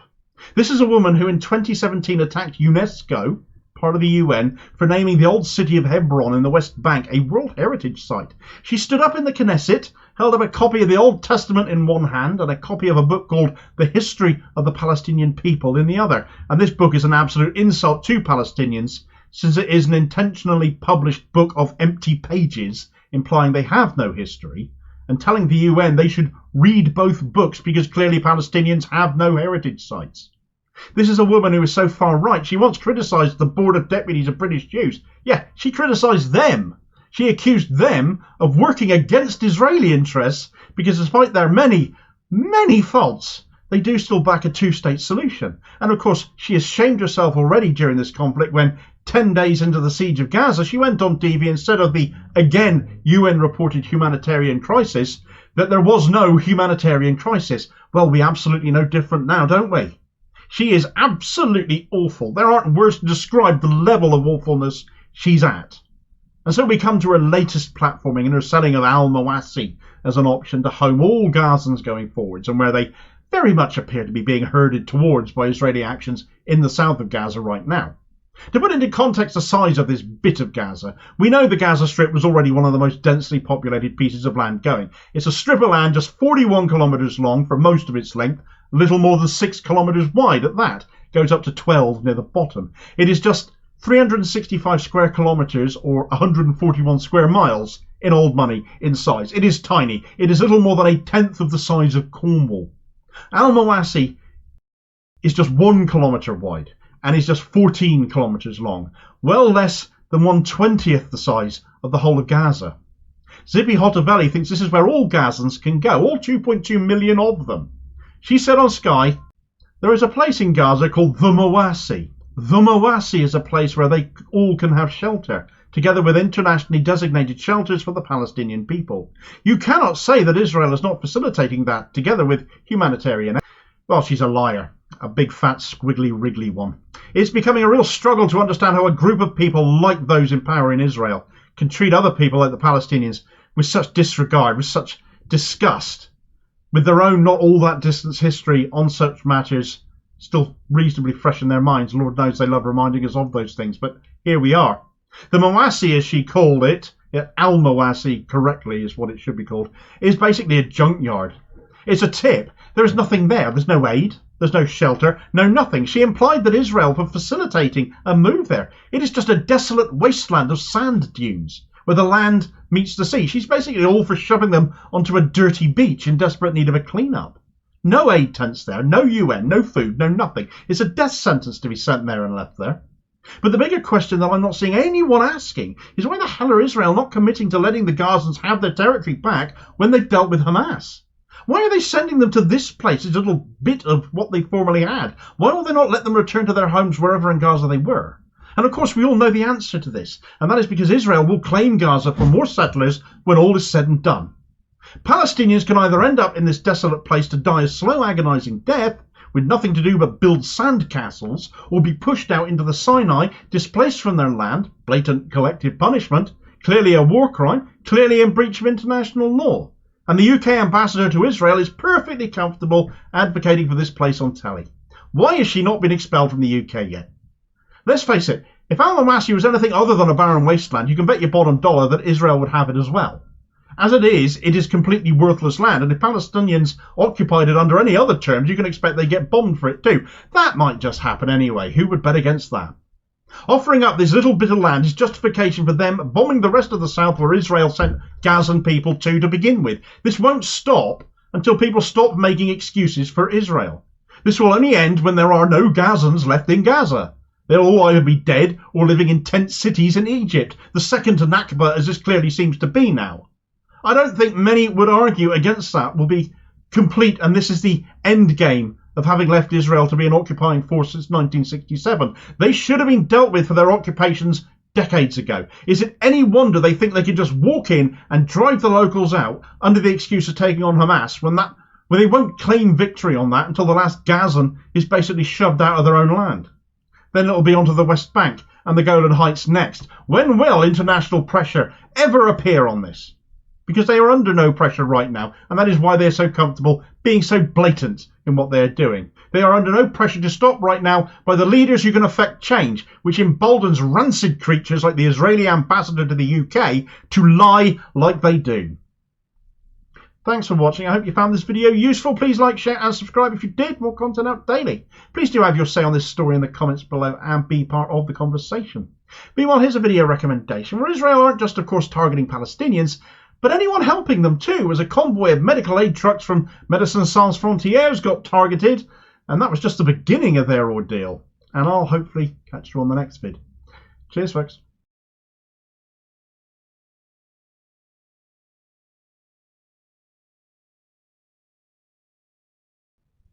Right, so Nothing quite screams a person's Tory credentials like a Tory saying how great a Tory somebody would make. But that is exactly what the haunted pencil himself, Jacob Rees-Mogg, has said of Keir Starmer. He's gone on record as saying that Keir Starmer would be welcomed by the Conservative Party with open arms. Well, this is what you get when you write in the papers praising Thatcher, Keith, because it isn't just fed-up, disgusted mouthpieces like me or disillusioned former Labour voters or purged Labour members calling you a Tory now, sunshine. Actual Tories are now saying you're a Tory boy. This one will be awkward for the Tory enabler bleating Starmeroid drones to explain away, but no doubt they're going to try. Right, so Keir Starmer has got the blessing of Jacob Rees-Mogg to jump ship to his natural home anytime he wants to, it would seem, as that article Starmer wrote the other day for the Sunday Tory Graph, where he extolled the virtues of Thatcher, has made the Mogster into Keith's latest fan. Mogg reckons Starmer's article saying he sounded like a Conservative minister launching a leadership bid, and well, I'd wish Starmer all the very best of luck with that. He truly would be a great leader of the Tory party, but the problem is it makes him a really shit Labour leader as a consequence. The article Starmer wrote was called "Voters Have Been Betrayed on Brexit and Immigration," and well, on that sort of thing, you know Mogg's going to love it. He said it sounded like something written by an ardent Eurosceptic or a Trussite. Trussite. Well, Starmer has all the moral fibre, integrity and backbone of a limp lettuce, which did outlast Liz Truss. So I can see the similarity to Truss there, but we should remember that if Starmer is now writing like a Eurosceptic to the point Mogg is having a fangirl moment over it, he was once the shadow Brexit secretary, let's not forget, who lit a fuse under Jeremy Corbyn's leadership by calling for Remain to be an option in a second referendum. Does this man actually believe in anything, or is he just the most self-serving, populist weathervane in politics that he can flip from second referendum and Remain to having Jacob Rees-Mogg cheering on his Euroscepticism the next? On the matter of immigration, though, it's the same thing. Starmer once said he would make the moral case for immigration, and now he's joining in with the Tories, saying it's too high. Mogg got very excited about this, saying what Starmer said was vintage Farage. And as a Tory member, he would like to extend a welcome to the leader of the opposition with open arms. It does beg the question on whether all this talk of Farage returning to the Tory party and perhaps leading them is really what the talk of the town is in Tory circles now, because now they've another aspiring Tory leader. He's just currently leading the wrong party. In all seriousness, now, this does show how closely aligned Labour and the Tories now are. There's nothing in it, nothing between them at all. They're engaging in the same culture wars for the same votes. Labour figuring its base won't go anywhere, so let's appeal for Tory votes instead. Who knew Jacob Rees-Mogg's vote could be up for grabs by them, though? That really is some top-tier Torying by Starmer there. People are leaving. Labour going elsewhere, supporting alternatives. We're seeing it readily in local elections. We're seeing it in councillor resignations. We're seeing it in the councils Labour has been losing control of, and the resignations from his front bench as well. Yet still, he doesn't deviate one iota, doesn't budge an inch, doesn't change course. He's told what to do and say. He's told that will deliver him the win. He ardently believes it, and he won't change tack. Perhaps he'll be proven right, or his handlers will. The polls are certainly saying so. But if you're wanting the Tories out, voting Labour clearly isn't doing that. If you want change, this won't do that either. Starmer isn't personally popular. His own ratings are dire compared to his party's, and his party's ratings are only up for as long as voting Labour to get the Tories out is a lie enough people still believe in. Of course, plenty of people have weighed in on this to have a say as well, as you might imagine. Leicester Worker said, Jacob Rees-Mogg, Keir Starmer will be welcomed by the Tories with open arms. Two cheek, we know what two cheeks of. Thet BDS said, Rees-Mogg has said that the Conservatives would welcome Keir Starmer into their party with open arms. Unbelievable. If Keir Hardie had a grave, he'd be spinning in it. UK Labour are a disgrace. And Richard Kellam said, that's just Mogg making political mischief. Problem is, what he said is likely true. Starmer would be an easy fit in the modern Tory party. And therein lies the rub. It's true. Starmer would fit into the Tory party today like a duck to water. It's his natural home, the home of his self-absorbed, self-serving politics. But as per the woman he praised the other day, Margaret Thatcher, who called Tony Blair her greatest achievement for one reason, because he destroyed Labour and turned it into another version of the Tory party, now Starmer is going back that way. And then some, I think. I think he'll actually be worse than Blair. Those supporting Labour will stick to lines that Mogg is just making mischief, and he is just playing to those of us who know it already. It'll annoy those loyal to Starmer, sticking by Labour, who will see this as an attempt to undermine their votes. But when your vote is built entirely on not being the actual Tory party right now and no other reason, it's a little bit of a sticky one. Starmer is probably one of the luckiest Labour leaders ever, as well as easily the worst, because he's arrived on the cusp of power at a point when the Tories cannot do anything to turn around their fortunes. Some 20 points behind in the polls on average. Rishi Sunak's own ratings are now below those of Liz Truss, who literally crashed the economy within a month.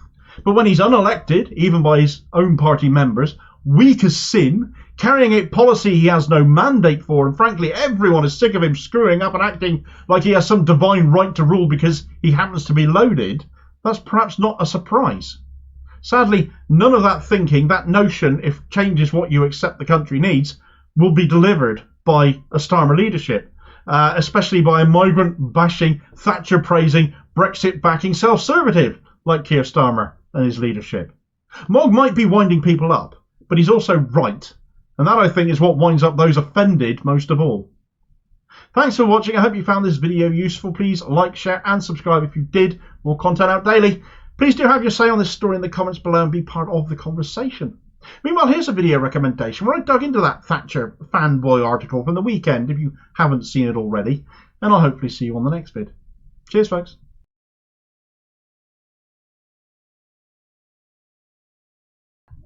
Right, so Robert Jenrick has gone. Honest Bob, as I like to call him, because you can forget him trying to help a billionaire former newspaper proprietor and mucky mags magnate from trying to avoid millions in property tax when he was in charge of housing and lying through his teeth about it afterwards. It unfortunately didn't preclude him from being handed the immigration brief later on in his career, though, did it? Where he's become best known for wanting to scare the living daylights out of asylum seeker children by ensuring there were no friendly faces on the walls to greet them, ensuring scared kiddies stayed as scared as possible, like it would serve as a deterrent.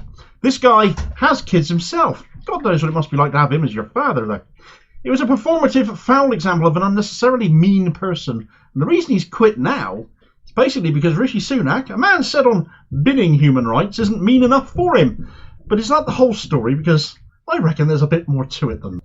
Right, so Robert Jenrick has quit the government. Hooray! We're not going to miss him, are we? Horrible little man. Quit the immigration brief because the Tory immigration plans, which still include deporting people to Rwanda, let's not forget that, simply aren't mean enough or nasty enough for him anymore.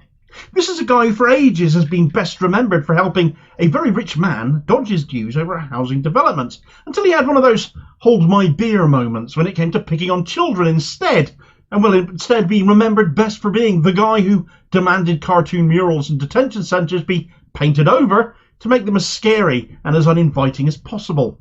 This needlessly cruel, pointless individual, this little scrote, will not be missed one iota by those of us with an ounce of empathy in our hearts. This, of course, though, came hot on the heels of Suella Braverman reading out a resignation speech in the Commons, which was, well, it was just basically an attack on Sunak, and made all the more farcical because he sacked her. She didn't resign at all. She's already published a resignation letter, and now she had to do this on top of it. It's all me, isn't it? She's like the Tory version of Jess Phillips at this point. It was just one more example of Cruella making things all about her. But Jenrick's resignation followed. There are more noises coming from the Braverman and Jenrick wing of the Tory party, making it sound like something is afoot, and actually has nothing to do with changes in immigration policy. Those changes basically involve doing what Braverman and Jenrick wanted all along, or so they said, so they gave the impression of. Jenrick came out selling this plan, then just 24 hours later resigns over it. And that was Sunak basically saying he's prepared to break international law to deport people to Rwanda. Was this not what they wanted? Was this not what Suella had been dreaming of, having been defeated by the Supreme Court finally on the legality of those deportation flights? Sunak simply said, well, we'll legislate to make Rwanda a safe country regardless of the Supreme Court ruling. That it isn't. A horrible human rights record, a record of abusing and even killing asylum seekers, war brewing on two of its borders which nobody ever seems to mention. It blatantly is not safe. So writing a new law, a rubbish law, a rancid law that gets around that court ruling is nothing short of an abuse of executive power. No doubt the Court of Human Rights would take a dim view of such a law, ruling it illegal, and then it'll all be about bidding our human rights to get around that one, with what consequences for all of the rest of us. To give you an example of just how far things have gone now, that still isn't far enough for Jenrick, Even Rwanda are now getting cold feet over this deportation deal. They are now saying that they won't accept any agreement with the UK that breaks international law, even if Sunak might be happy to become some kind of despotic pariah world leader in order to deliver on it, which must be a global first in a man who is as utterly spineless ordinarily as he is. Jenric's resignation letter is a load of gumph. Sometimes these letters, they have a bit of a zinger in them, worth a mention, but this is 2 sides of A4 of waffle. And of course, how can it not be when he was selling a deal 24 hours before he resigned over that same deal? Why did he quit then? Because if you believe it is this deal that's prompted it, you are dafter than you look. Jenric, just like Braverman and other members of the ERG hard-right bratshit brigade of the Tory party who wanted the toughest of tough sanctions on asylum seekers to stop the boats, are now all not backing it because it doesn't go far enough for them. What do you want to stop the boats now? Do you want to sink them to boat? For Rwanda, it goes too far. Sunak can't win then. It's not hard enough for his own party. It's too hard for Rwanda. What can he do? But then Jenric's actions and those of others are all about him now. Jenric has jumped ship because the game's up. Sunak cannot deliver a win come the general election. The writing's on the wall. Polling is dire, fresh off the back of what was reportedly an awful 1922 committee meeting of backbench Tory MPs, many of whom are speculating about letters of no confidence going in against Sunak at this point. And certainly Sunak is getting more desperate, bleating this morning at his emergency press conference that sending refugees to Rwanda is the only way to preserve the British sense of fair play, that it is the right thing to do to arbitrarily declare Rwanda safe when it isn't, whilst also claiming he saved the economy, cut taxes and cut immigration when none of that is true either. He's flailing around, sounding ever more fascistic. And of course he says the real question on whether this gets passed is whether the Labour Party will support it. Now you might be thinking, well, that's just a political swipe at Starmer, isn't it? That's just the normal way these things work in our politics. But actually, it's conceivable, despite his majority, he might actually need some Labour votes to get it passed. Assuming Starmer throws Sunak under the bus on this, though, which I could well believe he would, even I can't believe Starmer could be quite stupid enough to back this, to save Sunak. Therefore, Sunak's asylum plan is probably going to fail. It will fall. And that could be fatal for him and his government. And the mood music from Jenric and Braverman might be a sign that that is the actual intention now. More than voting through these deportation plans that they now say are not strong enough, they're going to try and topple Sunak instead and maybe replace him with yet another unelected Tory leader, possibly one of their own faction. But I doubt they have the numbers for that. They won't get the support of more moderate Tories. More likely is they are reading the writing on the wall, want Sunak done in before he does any more damage to the party's polling, before any more seats look likely to be lost, and Sunak's last gasp swipe at such people in his party would be to just trigger a general election and press that emergency big red button earlier than we are perhaps expecting. Being on the back benches again, Jenric and Braverman would then be positioned for a likely shadow cabinet post under a new leader after the election, the Tories virtually certain to lose it after all, and lose heavily.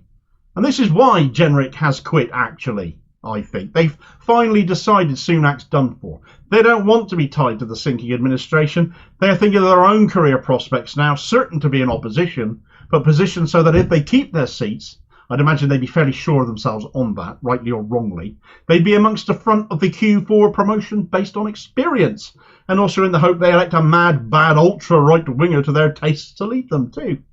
The Rwanda bill is illegal on human rights grounds anyway. It will fail, but if it goes to the ECHR, Sunak could at least then blame human rights. If his own party let it be defeated, though, that'll be tantamount to a confidence vote in him. And right now, I wouldn't like to bet on Sunak surviving such a circumstance if the ERG can manage to convince a few more backbenchers that Sunak is finished. What Sunak continues to fail to realise, and what Braverman and Jenric have twigged to, I think, is that no matter which way this goes, the public are sick of them all anyway. Starmer is almost certain to be the next Prime Minister, depressingly, save moves against him to lose his seat coming to fruition. Labour certainly forming the next government, though. This is every Tory for themselves now. Buy some popcorn. I think things are going to get very rough very soon for Rishi Sunak, and nobody can say he doesn't deserve it. Thanks for watching. I hope you found this video useful. Please like, share and subscribe if you did. More content out daily. Please do have your say on this story in the comments below and be part of the conversation. Meanwhile, here's a video recommendation. We're sure that Braverman's Rwanda plans got destroyed all the way back in August, so the fact this is still stringing on and on and on and is still being argued over even now really does show how little they have left to talk about. to offer us how little ground they've made on this issue, except this ongoing culture war against people fleeing real and proper wars, and more, and I'll hopefully catch you on the next vid. Cheers, folks.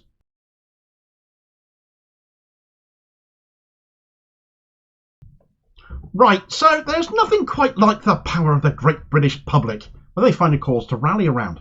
Get their heads together, take a stand on something. It might take us a while to get there sometimes, but when we get sufficiently fed up at something or somebody, sufficiently horrified and upset and angered, then we turn out, and can affect change that our elected representatives fail to do or fail to listen to. So many of us have been utterly sickened to be in a country complicit where so much of the weaponry and armaments and equipment being used by Israel in Gaza against a mostly civilian population, half of whom are under 18.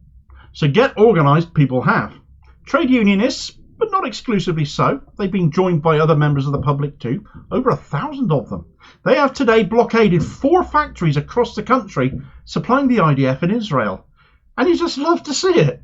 Right, so 4 factories shut down by ordinary working class people across the country in a show of solidarity with Palestine. For Palestine, and a swipe at our complicit government and the occupiers themselves of the Israeli government and the Israeli Defence Force, the IDF.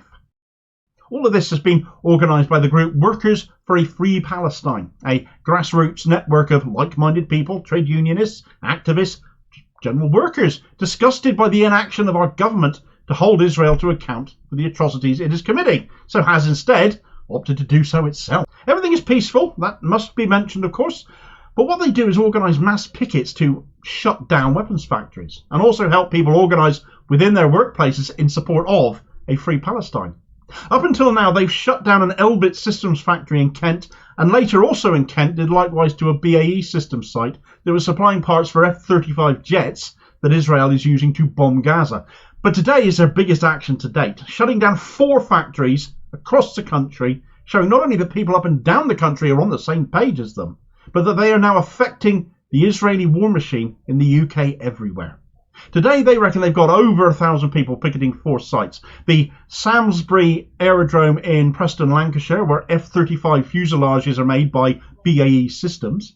Eton Mission Systems at Wimborne in Dorset has had all 3 of its entrances blocked. Again, another site that makes parts for F-35s.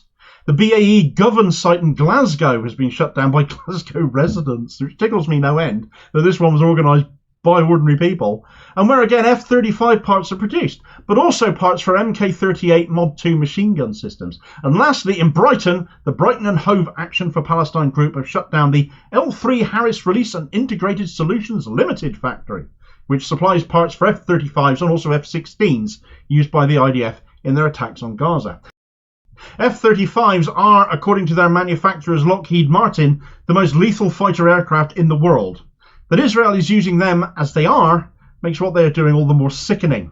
They're being used against civilians after all. What do Gazans have versus the most state-of-the-art aircraft and weaponry the world can possibly offer? It's not gone without incidents though. The picket line in Dorset has already had one guy try to ram through the picket line with his car, and workers on foot have been turned away as well. Shame on anyone trying to cross a picket line. You know what you are if you try to do that. Thus far, the media have largely ignored what has been happening. Goodness knows we can't have people getting ideas that we can just go out and protest and make our disagreement with what is going on here known. Heaven forfend.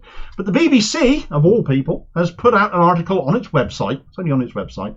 Half the article taken up just with asking the question nobody else is asking. And they're not asking it for a very good reason, because it's a stupid question. And that question is, what are the police doing about it? Well, they're apparently there on scene, observing the right to protest and ensuring nobody is doing anything which would give them an excuse to end the protest. And every media outlet ignoring it right now, an excuse to pump out nonsense about violent protesters and the like, because we know they will. It sets their desired narrative. Right now, there's no angle for them because nobody's doing that. And the protesters absolutely should keep it that way. Independent and alternative media outlets, of course, are picking it up and will give it the attention and context it deserves. But some of you no doubt will be asking what is the point of all of this. One day of blocking a factory, they'll just crack on again tomorrow. Well, if they do, no doubt the protesters will come back again. The more attention they get from this biggest day of action from Workers for a Free Palestine, the more people will join them. and join them in their next course of action. The more actions at other factories that they might be able to then carry out, the more disruption to the IDF supply chain that they can cause. Ultimately, what they want is for these factories to end their contracts, end their ties to Israel. The aim is not to put them out of business per se, but rather be more responsible with who they do business with, to cease trading weapons, defence and supplies with an apartheid occupying state that is committing gross violations of international law daily, using the very things these factories are supplying them with. This also isn't just a British move, because today's actions have also been coordinated in other European states too, demonstrating a day of solidarity with the Palestinian people across Europe, who I sincerely hope get to hear of this. Locked down as they are, getting news in or out of Gaza to Gazan people is seriously difficult right now.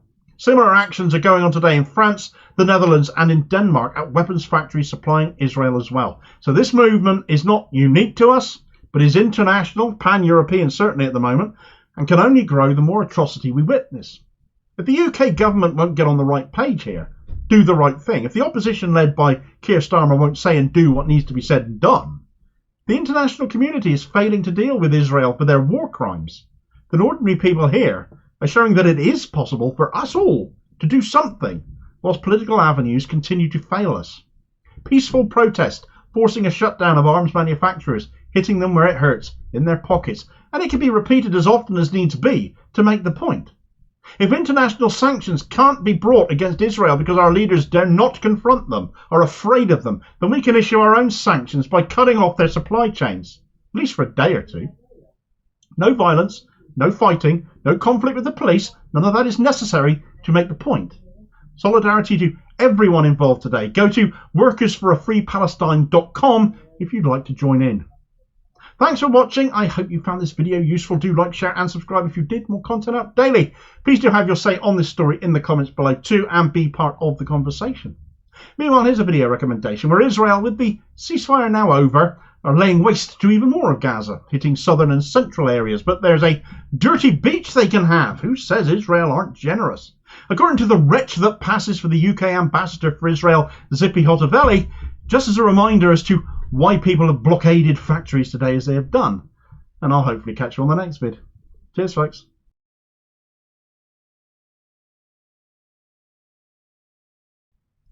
Right, so Keir Starmer's trip to Scotland went well, didn't it? From being taken to task on a train for his anti-ceasefire stance, his pro-Israelism, his Zionism without qualification, the shouts of disgusted people, disgusted voters chased after him. His conduct throughout was a disgrace equally.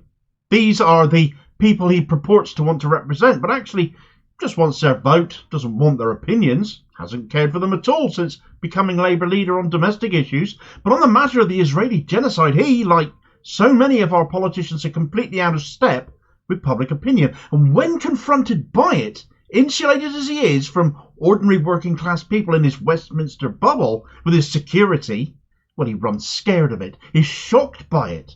He has no idea just how much his attitudes have made him nationally despised. Political leaders like him usually take years to become that reviled. They've usually been in government at that, and for years. Yet he's still in opposition.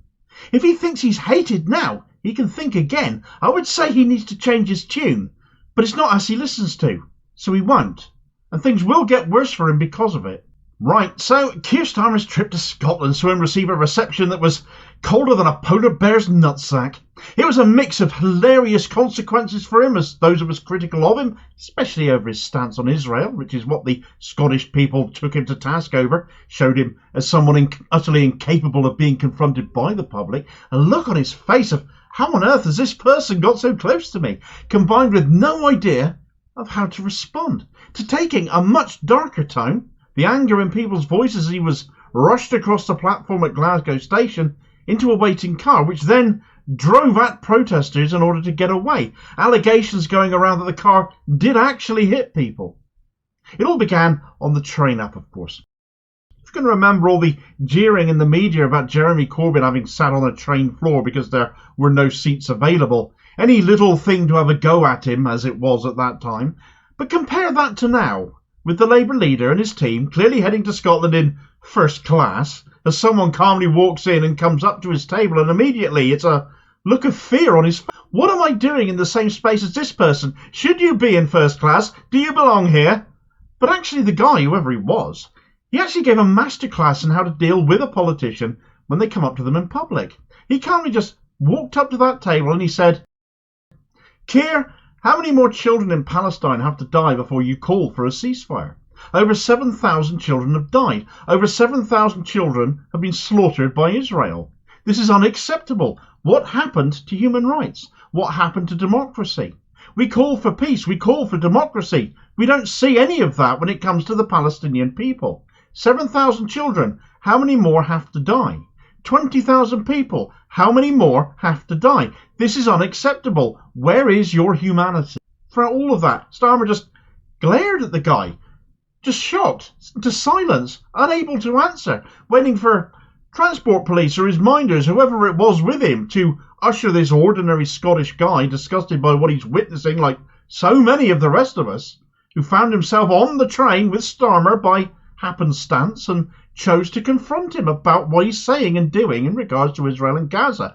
The wannabe next Prime Minister, folks, the guy who wants to lead the country after all, and all he could do was stare at this ordinary guy just having an ordinary conversation, effectively, just saying all the things we're all thinking, until he was being ushered out of the door, still talking to him, quoting those death figures as Starmer just turned away to talk to his aide again, as he was before. It is exactly the same scenario and same response from Starmer as we saw in Liverpool back in 2021, I think it was now, when he was confronted by Scouse legend Audrey White, activist Audrey White, over the purging going on in the party under his leadership in a restaurant. And he, again, couldn't find words to say to her, couldn't find or didn't feel she, or indeed Scottish train guy, deserved a response from him. That they are beneath him? When the Audrey White footage came out, I thought he was just stunned into silence because she gave him both barrels, it had to be said. But the guy on the train was so calm, so collected, as I said. It was a masterclass in talking to a politician and holding them to account assertively, not forcefully, but making the points nonetheless, and Starmer just can't or won't respond to that. He's either a very weak man that can't stand up for himself, or a very rude and arrogant man thinking ordinary members of the public are beneath him and don't deserve his time, or whatever his opinion happens to be, or the truth of what he has to say, or both. In no way does he come out of that exchange, and again, train guy, just like Audrey White, gets bundled out of his presence. Unless he booked the entire first-class carriage, it's a public space to travel through. Who knows, though? Maybe he did. He's not going to sit on a train floor like his predecessor to make a point of how badly run our train services are. If they work for him, then they work just fine. So he gets to the station. Things get a lot worse for him, though. As well-spoken and assertive as the guy on the train was, the station was full of people who were really just plain angry at him and weren't in the mood for the same level of assertiveness and politeness even. If Starmer thought he had been given a hard time before, he was like a rabbit caught in headlights here, as he was quickly surrounded by security and transport police, and he was hurried through the station. Look at the expression on his face here. He has no clue the scale of hatred he's building up for himself with his actions. This is a man who cannot believe what he's going through right now. Does he think people will not speak out or not protest? Or does he intend to just pack this sort of thing in and make sure it can't happen? Especially if they know he was coming, as clearly word had got out. Shouts of, "You are facilitating Israel. Shame on you," as he ran, all but ran, through the station to his car, as those calls carried on ringing out, desperate to get away from the people jeering at him for his actions, for his words, out of step with what the majority of the British public want to see from their politicians, which is them calling for a ceasefire. And I'm reminded again of Corbyn at this point, because security used to comment about how much of a nightmare he was as well. But not because everyone wanted to shout and scream and lynch him, but because people wanted to stop and talk to him and get selfies with him and shake his hand, which he would always then do. And so it took them forever to get him to where he was supposed to be. I've said it before, I'll say it again. Look at how far the Labour Party has fallen under this fraud, who lied himself into the job, won't engage with the public, and has made himself incredibly unpopular before he's even got the chance to be in power. Opposition leaders building up this much resentment and disdain to be as unpopular in opposition as they are. It's not a good look, and at literally any other time, when the Tories would look less broken than they are now, this will be a significant problem for Labour. Instead, They still have a 20-point lead, and yet this is what leads them. A craven coward who won't defend his own actions when put on the spot by an ordinary member of the public who happens to stand in front of them. The very worst part came once he got to his car, though. Surrounded by incensed protesters, the bulk of the protest, upon his knowledge of him coming, waiting outside, waiting with their megaphones and their Palestine flags and their banners and their chants of free Palestine.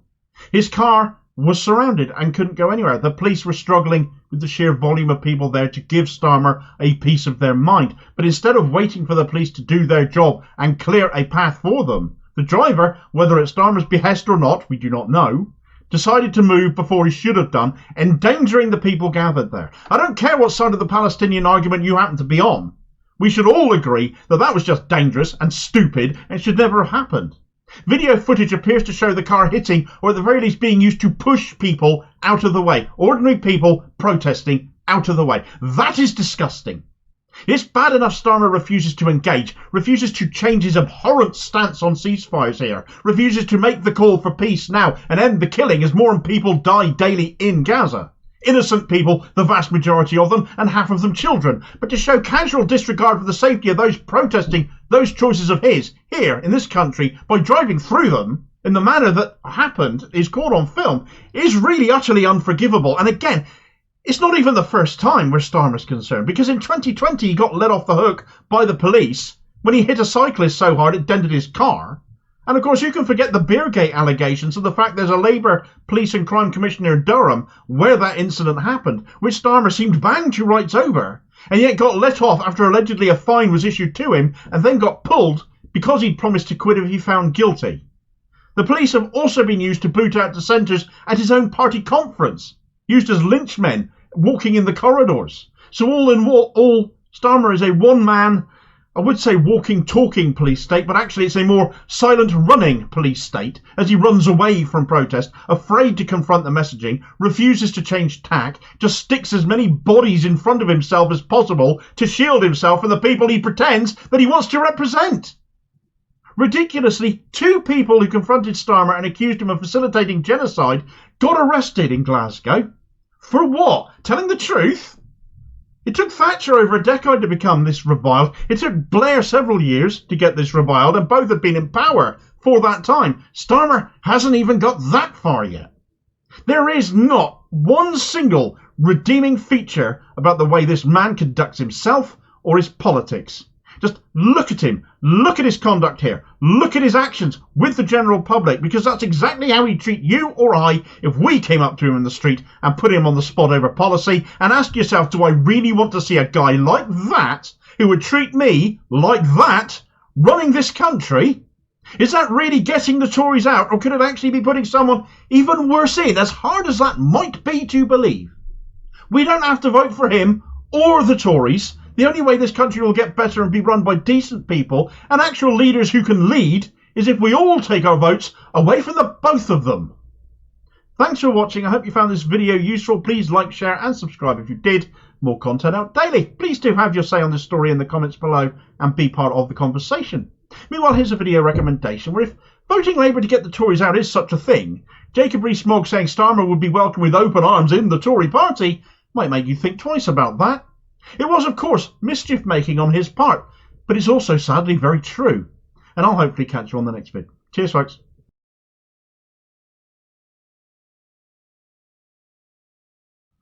Right, so nothing quite screams irony alert quite like Israel, a state that is a decades-long occupier of Palestinian and Syrian territory and is currently engaging in a genocide that has killed more than 20,000 people, including more than 7,000 children, and then calling someone else a danger to world peace.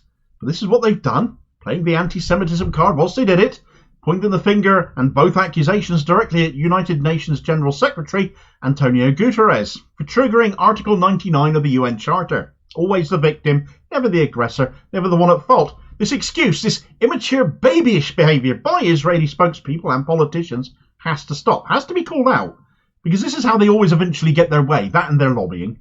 But they simply must be held for account for what they have done and what they are doing now. The plight of Palestine, a two-state solution, can never be achieved for as long as Israel is not being held to account for what it is doing. This is all the UN General Secretary has proposed, And this is how they reacted to that.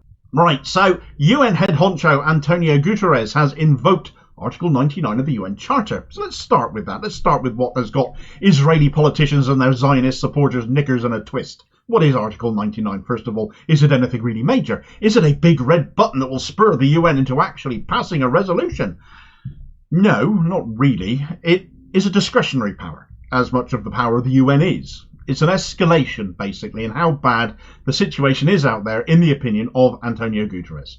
Article 99 is a power the UN Secretary-General has in regards to the UN Security Council, which, as we know, has now tried several times to establish a ceasefire in Israel and Gaza under the rules of the UN Charter, which is, in and of itself, regarded as an international treaty, so that if such a resolution were passed, countries would be bound to it.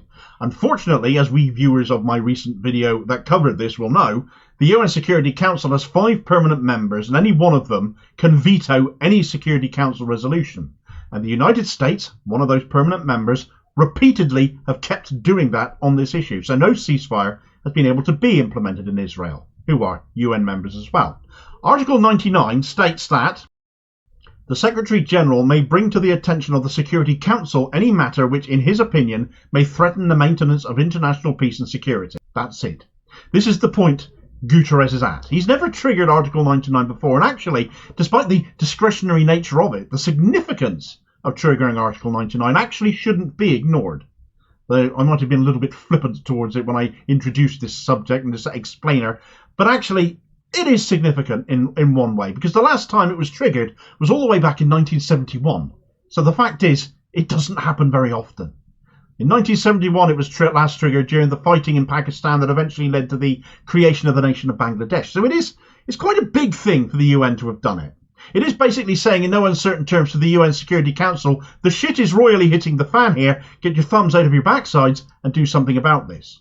It confers an obligation upon the President of the Security Council. This changes rotationally between the 5 permanent members and the 15 non-permanent member states, and currently the chair is held by Ecuador and the current President Jose Javier Delegasca Lopez Dominguez to chair a meeting under Article 99 of the UN Security Council. Guterres makes his reasons for triggering Article 99 bluntly clear in his letter to Dominguez, which says, "Dear Mr. President, I am writing under Article 99 of the United Nations Charter to bring to the attention of the Security Council a matter which, in my opinion, may aggravate existing threats to the maintenance of international peace and security. More than 8 weeks of hostilities in Gaza and Israel have created appalling human suffering, physical destruction, and collective trauma across Israel and the occupied Palestinian territory. More than 1,200 people were brutally killed, including 33 children, and thousands were injured in the abhorrent acts of terror by Hamas and other Palestinian armed groups on the 7th of October 2023, which I have repeatedly condemned. Some 250 people were abducted, including 34 children, more than 130 of whom are still captive. They must be immediately and unconditionally released. Accounts of sexual violence during the attacks are appalling. Civilians throughout Gaza face grave danger. Since the start of Israel's military operation, more than 15,000 people have reportedly been killed, over 40% of whom were children. Thousands of others have been injured. More than half of all homes have been destroyed. Some 80% of the population of 2.2 million have been forcibly displaced into increasingly smaller areas. More than 1.1 million people have sought refuge in UNRWA facilities across Gaza, creating overcrowded, undignified and unhygienic conditions. Others have nowhere to shelter and find themselves on the street. Explosive remnants of war are rendering areas uninhabitable. There is no effective protection of civilians. The healthcare system in Gaza is collapsing. Hospitals have turned into battlegrounds. Only 14 hospitals out of 36 facilities are even partially functional. The 2 major hospitals in South Gaza are operating at 3 times their bed capacity and are running out of basic supplies and fuel. They are also sheltering thousands of displaced persons. Under these circumstances, more people will die untreated in the coming days and weeks. Nowhere is safe in Gaza. Amid constant bombardment by the Israeli Defense Forces and without shelter or the essentials to survive, I expect public order to completely break down soon due to the desperate conditions, rendering even limited humanitarian assistance impossible. An even worse situation could unfold, including epidemic diseases and increased pressure for mass displacement into neighbouring countries. In Resolution 2712 of 2023, the Security Council calls for the scaling up of the provision of such supplies to meet the humanitarian needs of the civilian population, especially children. The current conditions are making it impossible for meaningful humanitarian operations to be conducted. We are nevertheless preparing options for monitoring the implementation of the resolution, even if we recognise that in the present circumstances that is untenable. Whilst delivery of supplies throughout Rafah continues, quantities are insufficient and have dropped since the pause came to an end. We are simply unable to reach those in need inside Gaza. The capacity of the United Nations and its humanitarian partners have been decimated by supply shortages, lack of fuel, interrupted communications, and growing insecurity. Humanitarian personnel have joined the vast majority of Gazan civilians in evacuating to South Gaza ahead of advancing military operations. At least 130 UNRWA colleagues have been killed, many with their families. We are facing a severe risk of collapse of the humanitarian system. The situation is fast deteriorating into a catastrophe with potentially irreversible implications for Palestinians as a whole and for peace and security in the region. Such an outcome must be avoided at all cost. The international community has a responsibility to use all its influence to prevent further escalation and end this crisis. I urge the members of the Security Council to press to avert humanitarian catastrophe. I reiterate my appeal for a humanitarian ceasefire to be declared. This is urgent. The civilian population must be spared from greater harm. With a humanitarian ceasefire, the means of survival can be restored and humanitarian assistance can be delivered in a safe and timely manner across the Gaza Strip. Please accept, Mr. President, the assurances of my highest consideration. Antonio Guterres. Of course, they've held meetings before. They've got nowhere. For as long as the US exercises its veto, for as long as their representative keeps putting their hand up in the air to veto, they never will. But now this has been triggered, this Article 99, thus raising the stakes amongst member states. If the US didn't already look bad enough for constantly blocking ceasefires, they will look a lot worse now that Article 99 has been invoked. But of course the main point of this video is the reaction of Israel itself to what Guterres has done by invoking Article 99. Well, as the title to this video says, they think Guterres, after his letter, is a danger to world peace and is anti-Semitic. It's a mad statement in the face of the atrocity we're all witness to. This statement came from Israel's Foreign Minister Eli Cohen, who put out a tweet saying, Guterres' tenure is a danger to world peace. His request to activate Article 99 and the call for a ceasefire in Gaza constitutes support of the Hamas terrorist organisation and an endorsement of the murder of the elderly, the abduction of babies and the rape of women. Anyone who supports world peace must support the liberation of Gaza from Hamas. So, the UN Secretary General, by making his call for a ceasefire to stop the killing, to urge the Security Council to do something, for writing a strongly worded letter, basically, which is as much as he can do, is what it amounts to, is a Hamas supporter just for doing that, and a danger to world peace too. What he actually is a danger to Israel's ethnic cleansing and their genocide of Gaza continuing. Cohen speaks of abducting babies when his side left Palestinian babies in hospital incubators to die and decompose where they lay. Let's get it straight. Nobody asking for peace, asking for a ceasefire, can be a danger to peace. That's just nonsense. It is ridiculous. Israel just becomes more insultingly ridiculous as they get more and more desperate. They know they're losing the narrative for once. It might interest you to know how to measure that, incidentally. How about measuring it in terms of tourism? Israel has seen it fall by 76%, with an 80% drop in flights to Tel Aviv, and with job losses in the Israeli economy getting close to 1 million. All of it directly consequential of the attacks on Gaza in the aftermath of October 7th. Global opinion is with Guterres, and Israeli excuses are just angering people across the globe even more. No longer are people quite as scared as they once were of Israel accusing them of being anti-Semitic for opposing them, or anybody else in the media saying the same thing, when we can see that opposing them is to be a human, not a racist. Not that it has stopped them from trying, because it's always worked for them before, hasn't it? The Director General of the World Health Organization, Dr. Tedros Adhanom Ghebreyesus, put out a tweet in support of Guterres, triggering Article 99 incidentally, saying, I support Secretary General Antonio Guterres' letter to the UN Security Council invoking Article 99 and appealing for a ceasefire. Gaza's health system is on its knees and near total collapse. We need peace for Hamas. But this elicited a response from Israel's Minister of Diaspora and Social Equality, of all people, frankly, with that brief, saying, "I strongly condemn Dr. Tedros joining UN Secretary-General Antonio Guterres in his biased anti-Semitic stance. His World Health Organization is yet to condemn the use of hospitals in Gaza for keeping weapons and hostages, and WHO personnel assisting Hamas by turning a blind eye. So the World Health Organization are racist Hamas supporters ignoring the stories of weapons being hidden behind MRI machines and the like. Is that it? I can't imagine why medical professionals such as WHO won't accept metallic weaponry being hidden behind giant magnets as the truth Israel demand they accept. It truly eludes me. The ultimate shame, though, is that this is likely not going to change much.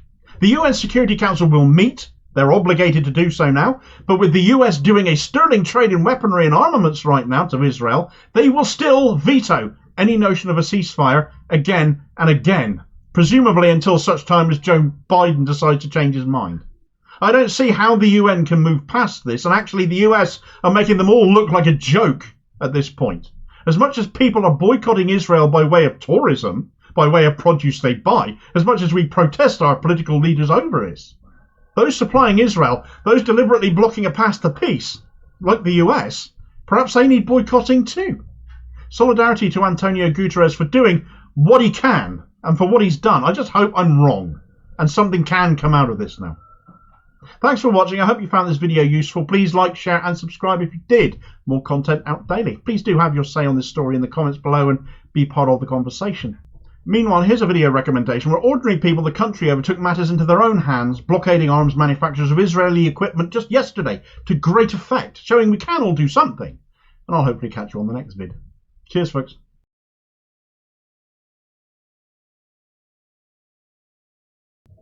Right, so if the benefits system were to collapse in the near future, where would that leave you?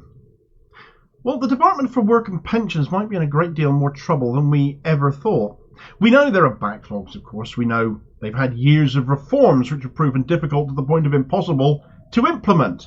And, of course, people have suffered as a result. They have been driven towards not helping people into work, but forcing them to do so anyway if they can. The threat of absolute poverty being dangled over the head of every person who might be out of work, might be long-term sick or disabled, and if anything, they've in no small part contributed to the damage to people's health so many of their victims frankly suffer from. But staff at the DWP, their own staff, have now blown the whistle on just how big a crisis the department and the benefit system itself faces. A devastating dossier of a failing organisation in a state of crisis has now come to light. Right, so what's all this about then, Damo? I've heard nothing at all of anywhere about the DWP being in trouble. Where has this come from? Well, unless it's the government cracking down on people the government are calling shirkers because they aren't workers, or the disabled, the long-term sick, their carers, people who've been out of work for a multitude of reasons, and indeed a great many people who are in work but for whom work doesn't actually pay. Of course, where the DWP is concerned, you need to include pensioners as well in this. Unless it is a tax on people like that, red meat for the frothing gammon class that sells headlines, they don't care. Thankfully, alternative media is there who do, and are all things DWP. If you aren't taking a look at Disability News Service, then you won't be hearing an awful lot about what's going on in the benefit system within Social Security or the DWP, or on a great many other things that are related to that. They are frankly disgusted that this story is not being picked up further, so I'm more than happy as a carer myself to draw attention to this, because so many low-income families won't have any idea of what is brewing in the Department for Work and Pensions, and I was stunned by this. The dossier has been put together by the Public and Commercial Services Union, trade unions doing the job again, the PCS, whose members include staff at the DWP, and this is where the crux of the problem lies. The DWP are so short-staffed now that they're barely able to keep it going.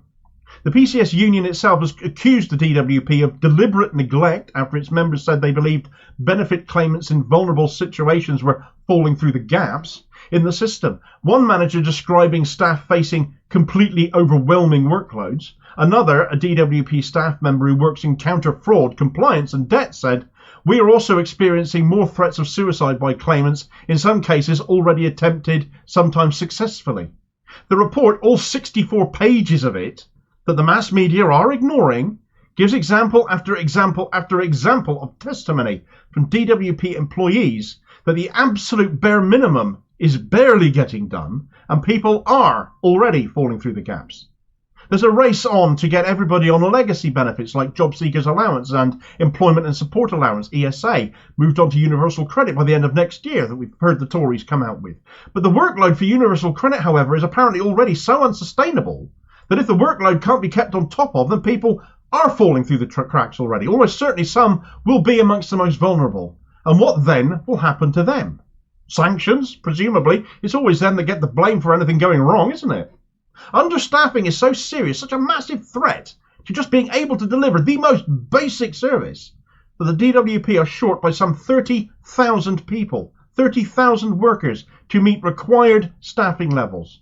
They can't recruit. Who wants to do the job, you might think? The emphasis is on punishing people rather than helping them. Certainly doesn't make for a good job satisfaction criteria, does it? But also people are being overworked due to the staffing levels. Sickness is up. Pay is low, so retention of staff is terrible as well. It is a department that has been run into the ground by the Tories for years because they are just fixated on getting people into work, whether they're able to do so or not. When working for the DWP itself is a low-pay, stressful, overworked environment too, they aren't exactly leading by example either. Now, many people who have been victims of the system, I could include myself and my own family in this, we've been through this too, we've thought this too. Do we really care about these people? I gave some thought to this. Do I really care about the people who work in the DWP? When the media makes poverty clickbait programming glorifying the punishment of the most vulnerable, getting more people to hate on them, the staff that make the news are always the rotten ones, so that we end up believing they're all like that. But they aren't. Most people who work there are going to be decent human beings just trying to get by, make a living like all of us.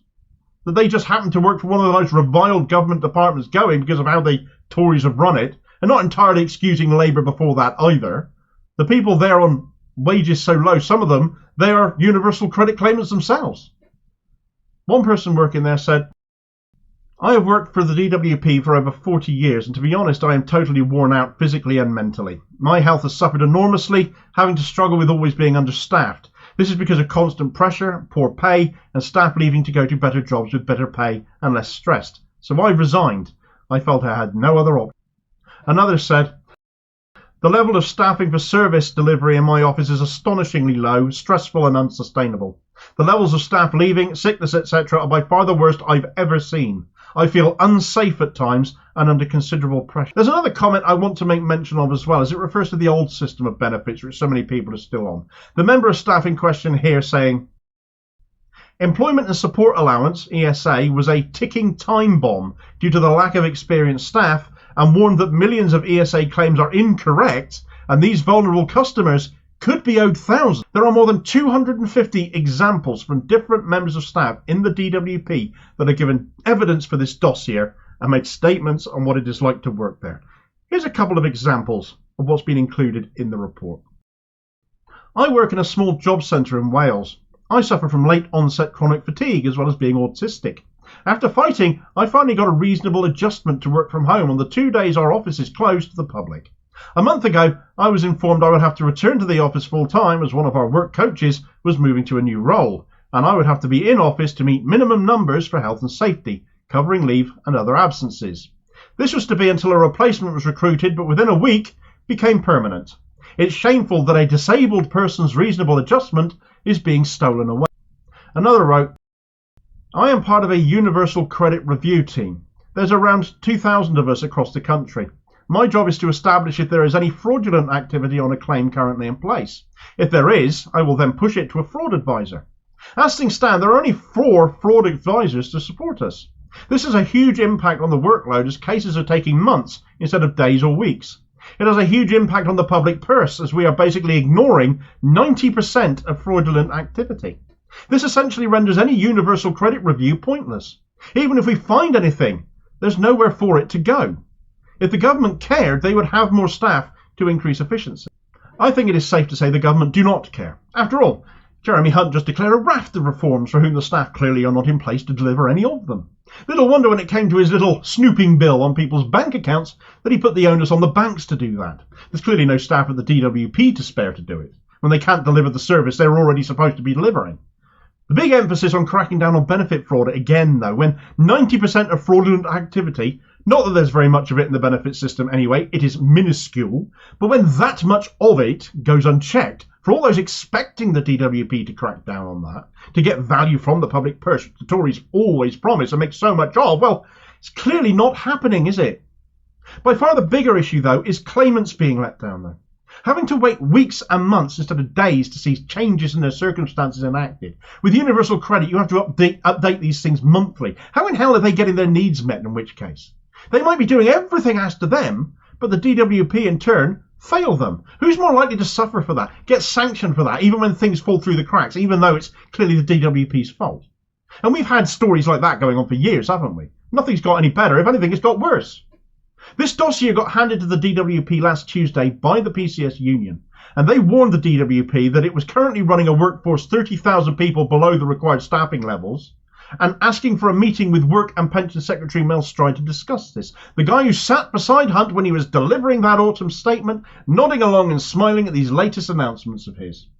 The PCS union has been overwhelmed by the power and volume of the responses it received from DWP staff. The PCS union's DWP group president, a chap called Martin Kavanagh, has said, "The responses contained in this document demonstrate that the DWP is a failing organisation in a state of crisis. This crisis has been created by a government whose policies are vindictive towards claimants that need support and not the punishment that our members are expected to dish out. The members' testimonies demonstrate that the staffing crisis in the DWP is creating an epidemic of mental ill health amongst staff and failing to protect the most vulnerable citizens in society. Many of society's most marginalised are becoming desperate. We call on ministers to read as much of this dossier as they can possibly stomach, take responsibility and provide our members with the tools to do the job and the standard of living they have earned." So what's the response from the DWP been then, Damo? Well, on Wednesday, the DWP got in touch. So the day after. But they might as well have not bothered, because there was no response from Mel Stride to the dossier, or to say if the department accepted that there were problems with staffing levels, safeguarding flaws and unsafe conditions for both staff and claimants, including with universal credit and ESA. It also declined to provide a response from Stride to the concerns in the dossier about universal credit and the risk of vulnerable claimants falling through the gaps. The DWP also refused to say if Stride would meet with the union and how he responded to the union's claim that the DWP was a failing organisation in a state of crisis and that this crisis had been created by a government whose policies were vindictive towards claimants who needed support. Did Mel Stride ever see it? Has he looked at it? Does he even know he's got it? A DWP spokesman said in a statement, "We are committed to supporting the well-being of our staff and provide access to a comprehensive range of assistance for their physical and mental health. We have recruitment plans in place to maintain key services, providing excellent opportunities for existing staff and new recruits who are playing a vital role in our next generation welfare reforms to help thousands back into jobs, grow the economy and drive down inflation." Yeah, it really sounds like they're listening, doesn't it? The DWP is dying on its backside and the Tories are spectators instead of doing what they actually need to do to fix it, to deliver for the lowest paid and the long-term sick and disabled. They don't care. They are incapable of delivering anything they are promising on this, aren't even bothered about their own staff and their issues. This dossier, it seems, for all that Mel Stride cares, is probably in a bin. And frankly, if the department collapsed along with the notion of social security, I doubt the Tories would be bothered very much by that whatsoever. There's always someone else to blame. They'd probably blame the claimants themselves for not working hard enough or not at all. Their fault for being sick. Their fault for there being so many of them. It's what Tories do. Great work by Disability News Service on this, and the PCS Union, of course. Please do look them up, subscribe and support to them if you can. The job they do, reporting and covering on the DWP stuff virtually exclusively, is so important because nobody else seems to. Thanks for watching. I hope you found this video useful. Please like, share and subscribe if you did. More content daily. Please do have your say on this story in the comments below and be part of the conversation. Meanwhile, here's a video recommendation where Mel Stride got the DWP gig back in September, replacing Therese Coffey, and he seems set on making himself the new Dr. Death at that point. And I'll hopefully catch you on the next vid. Cheers, folks.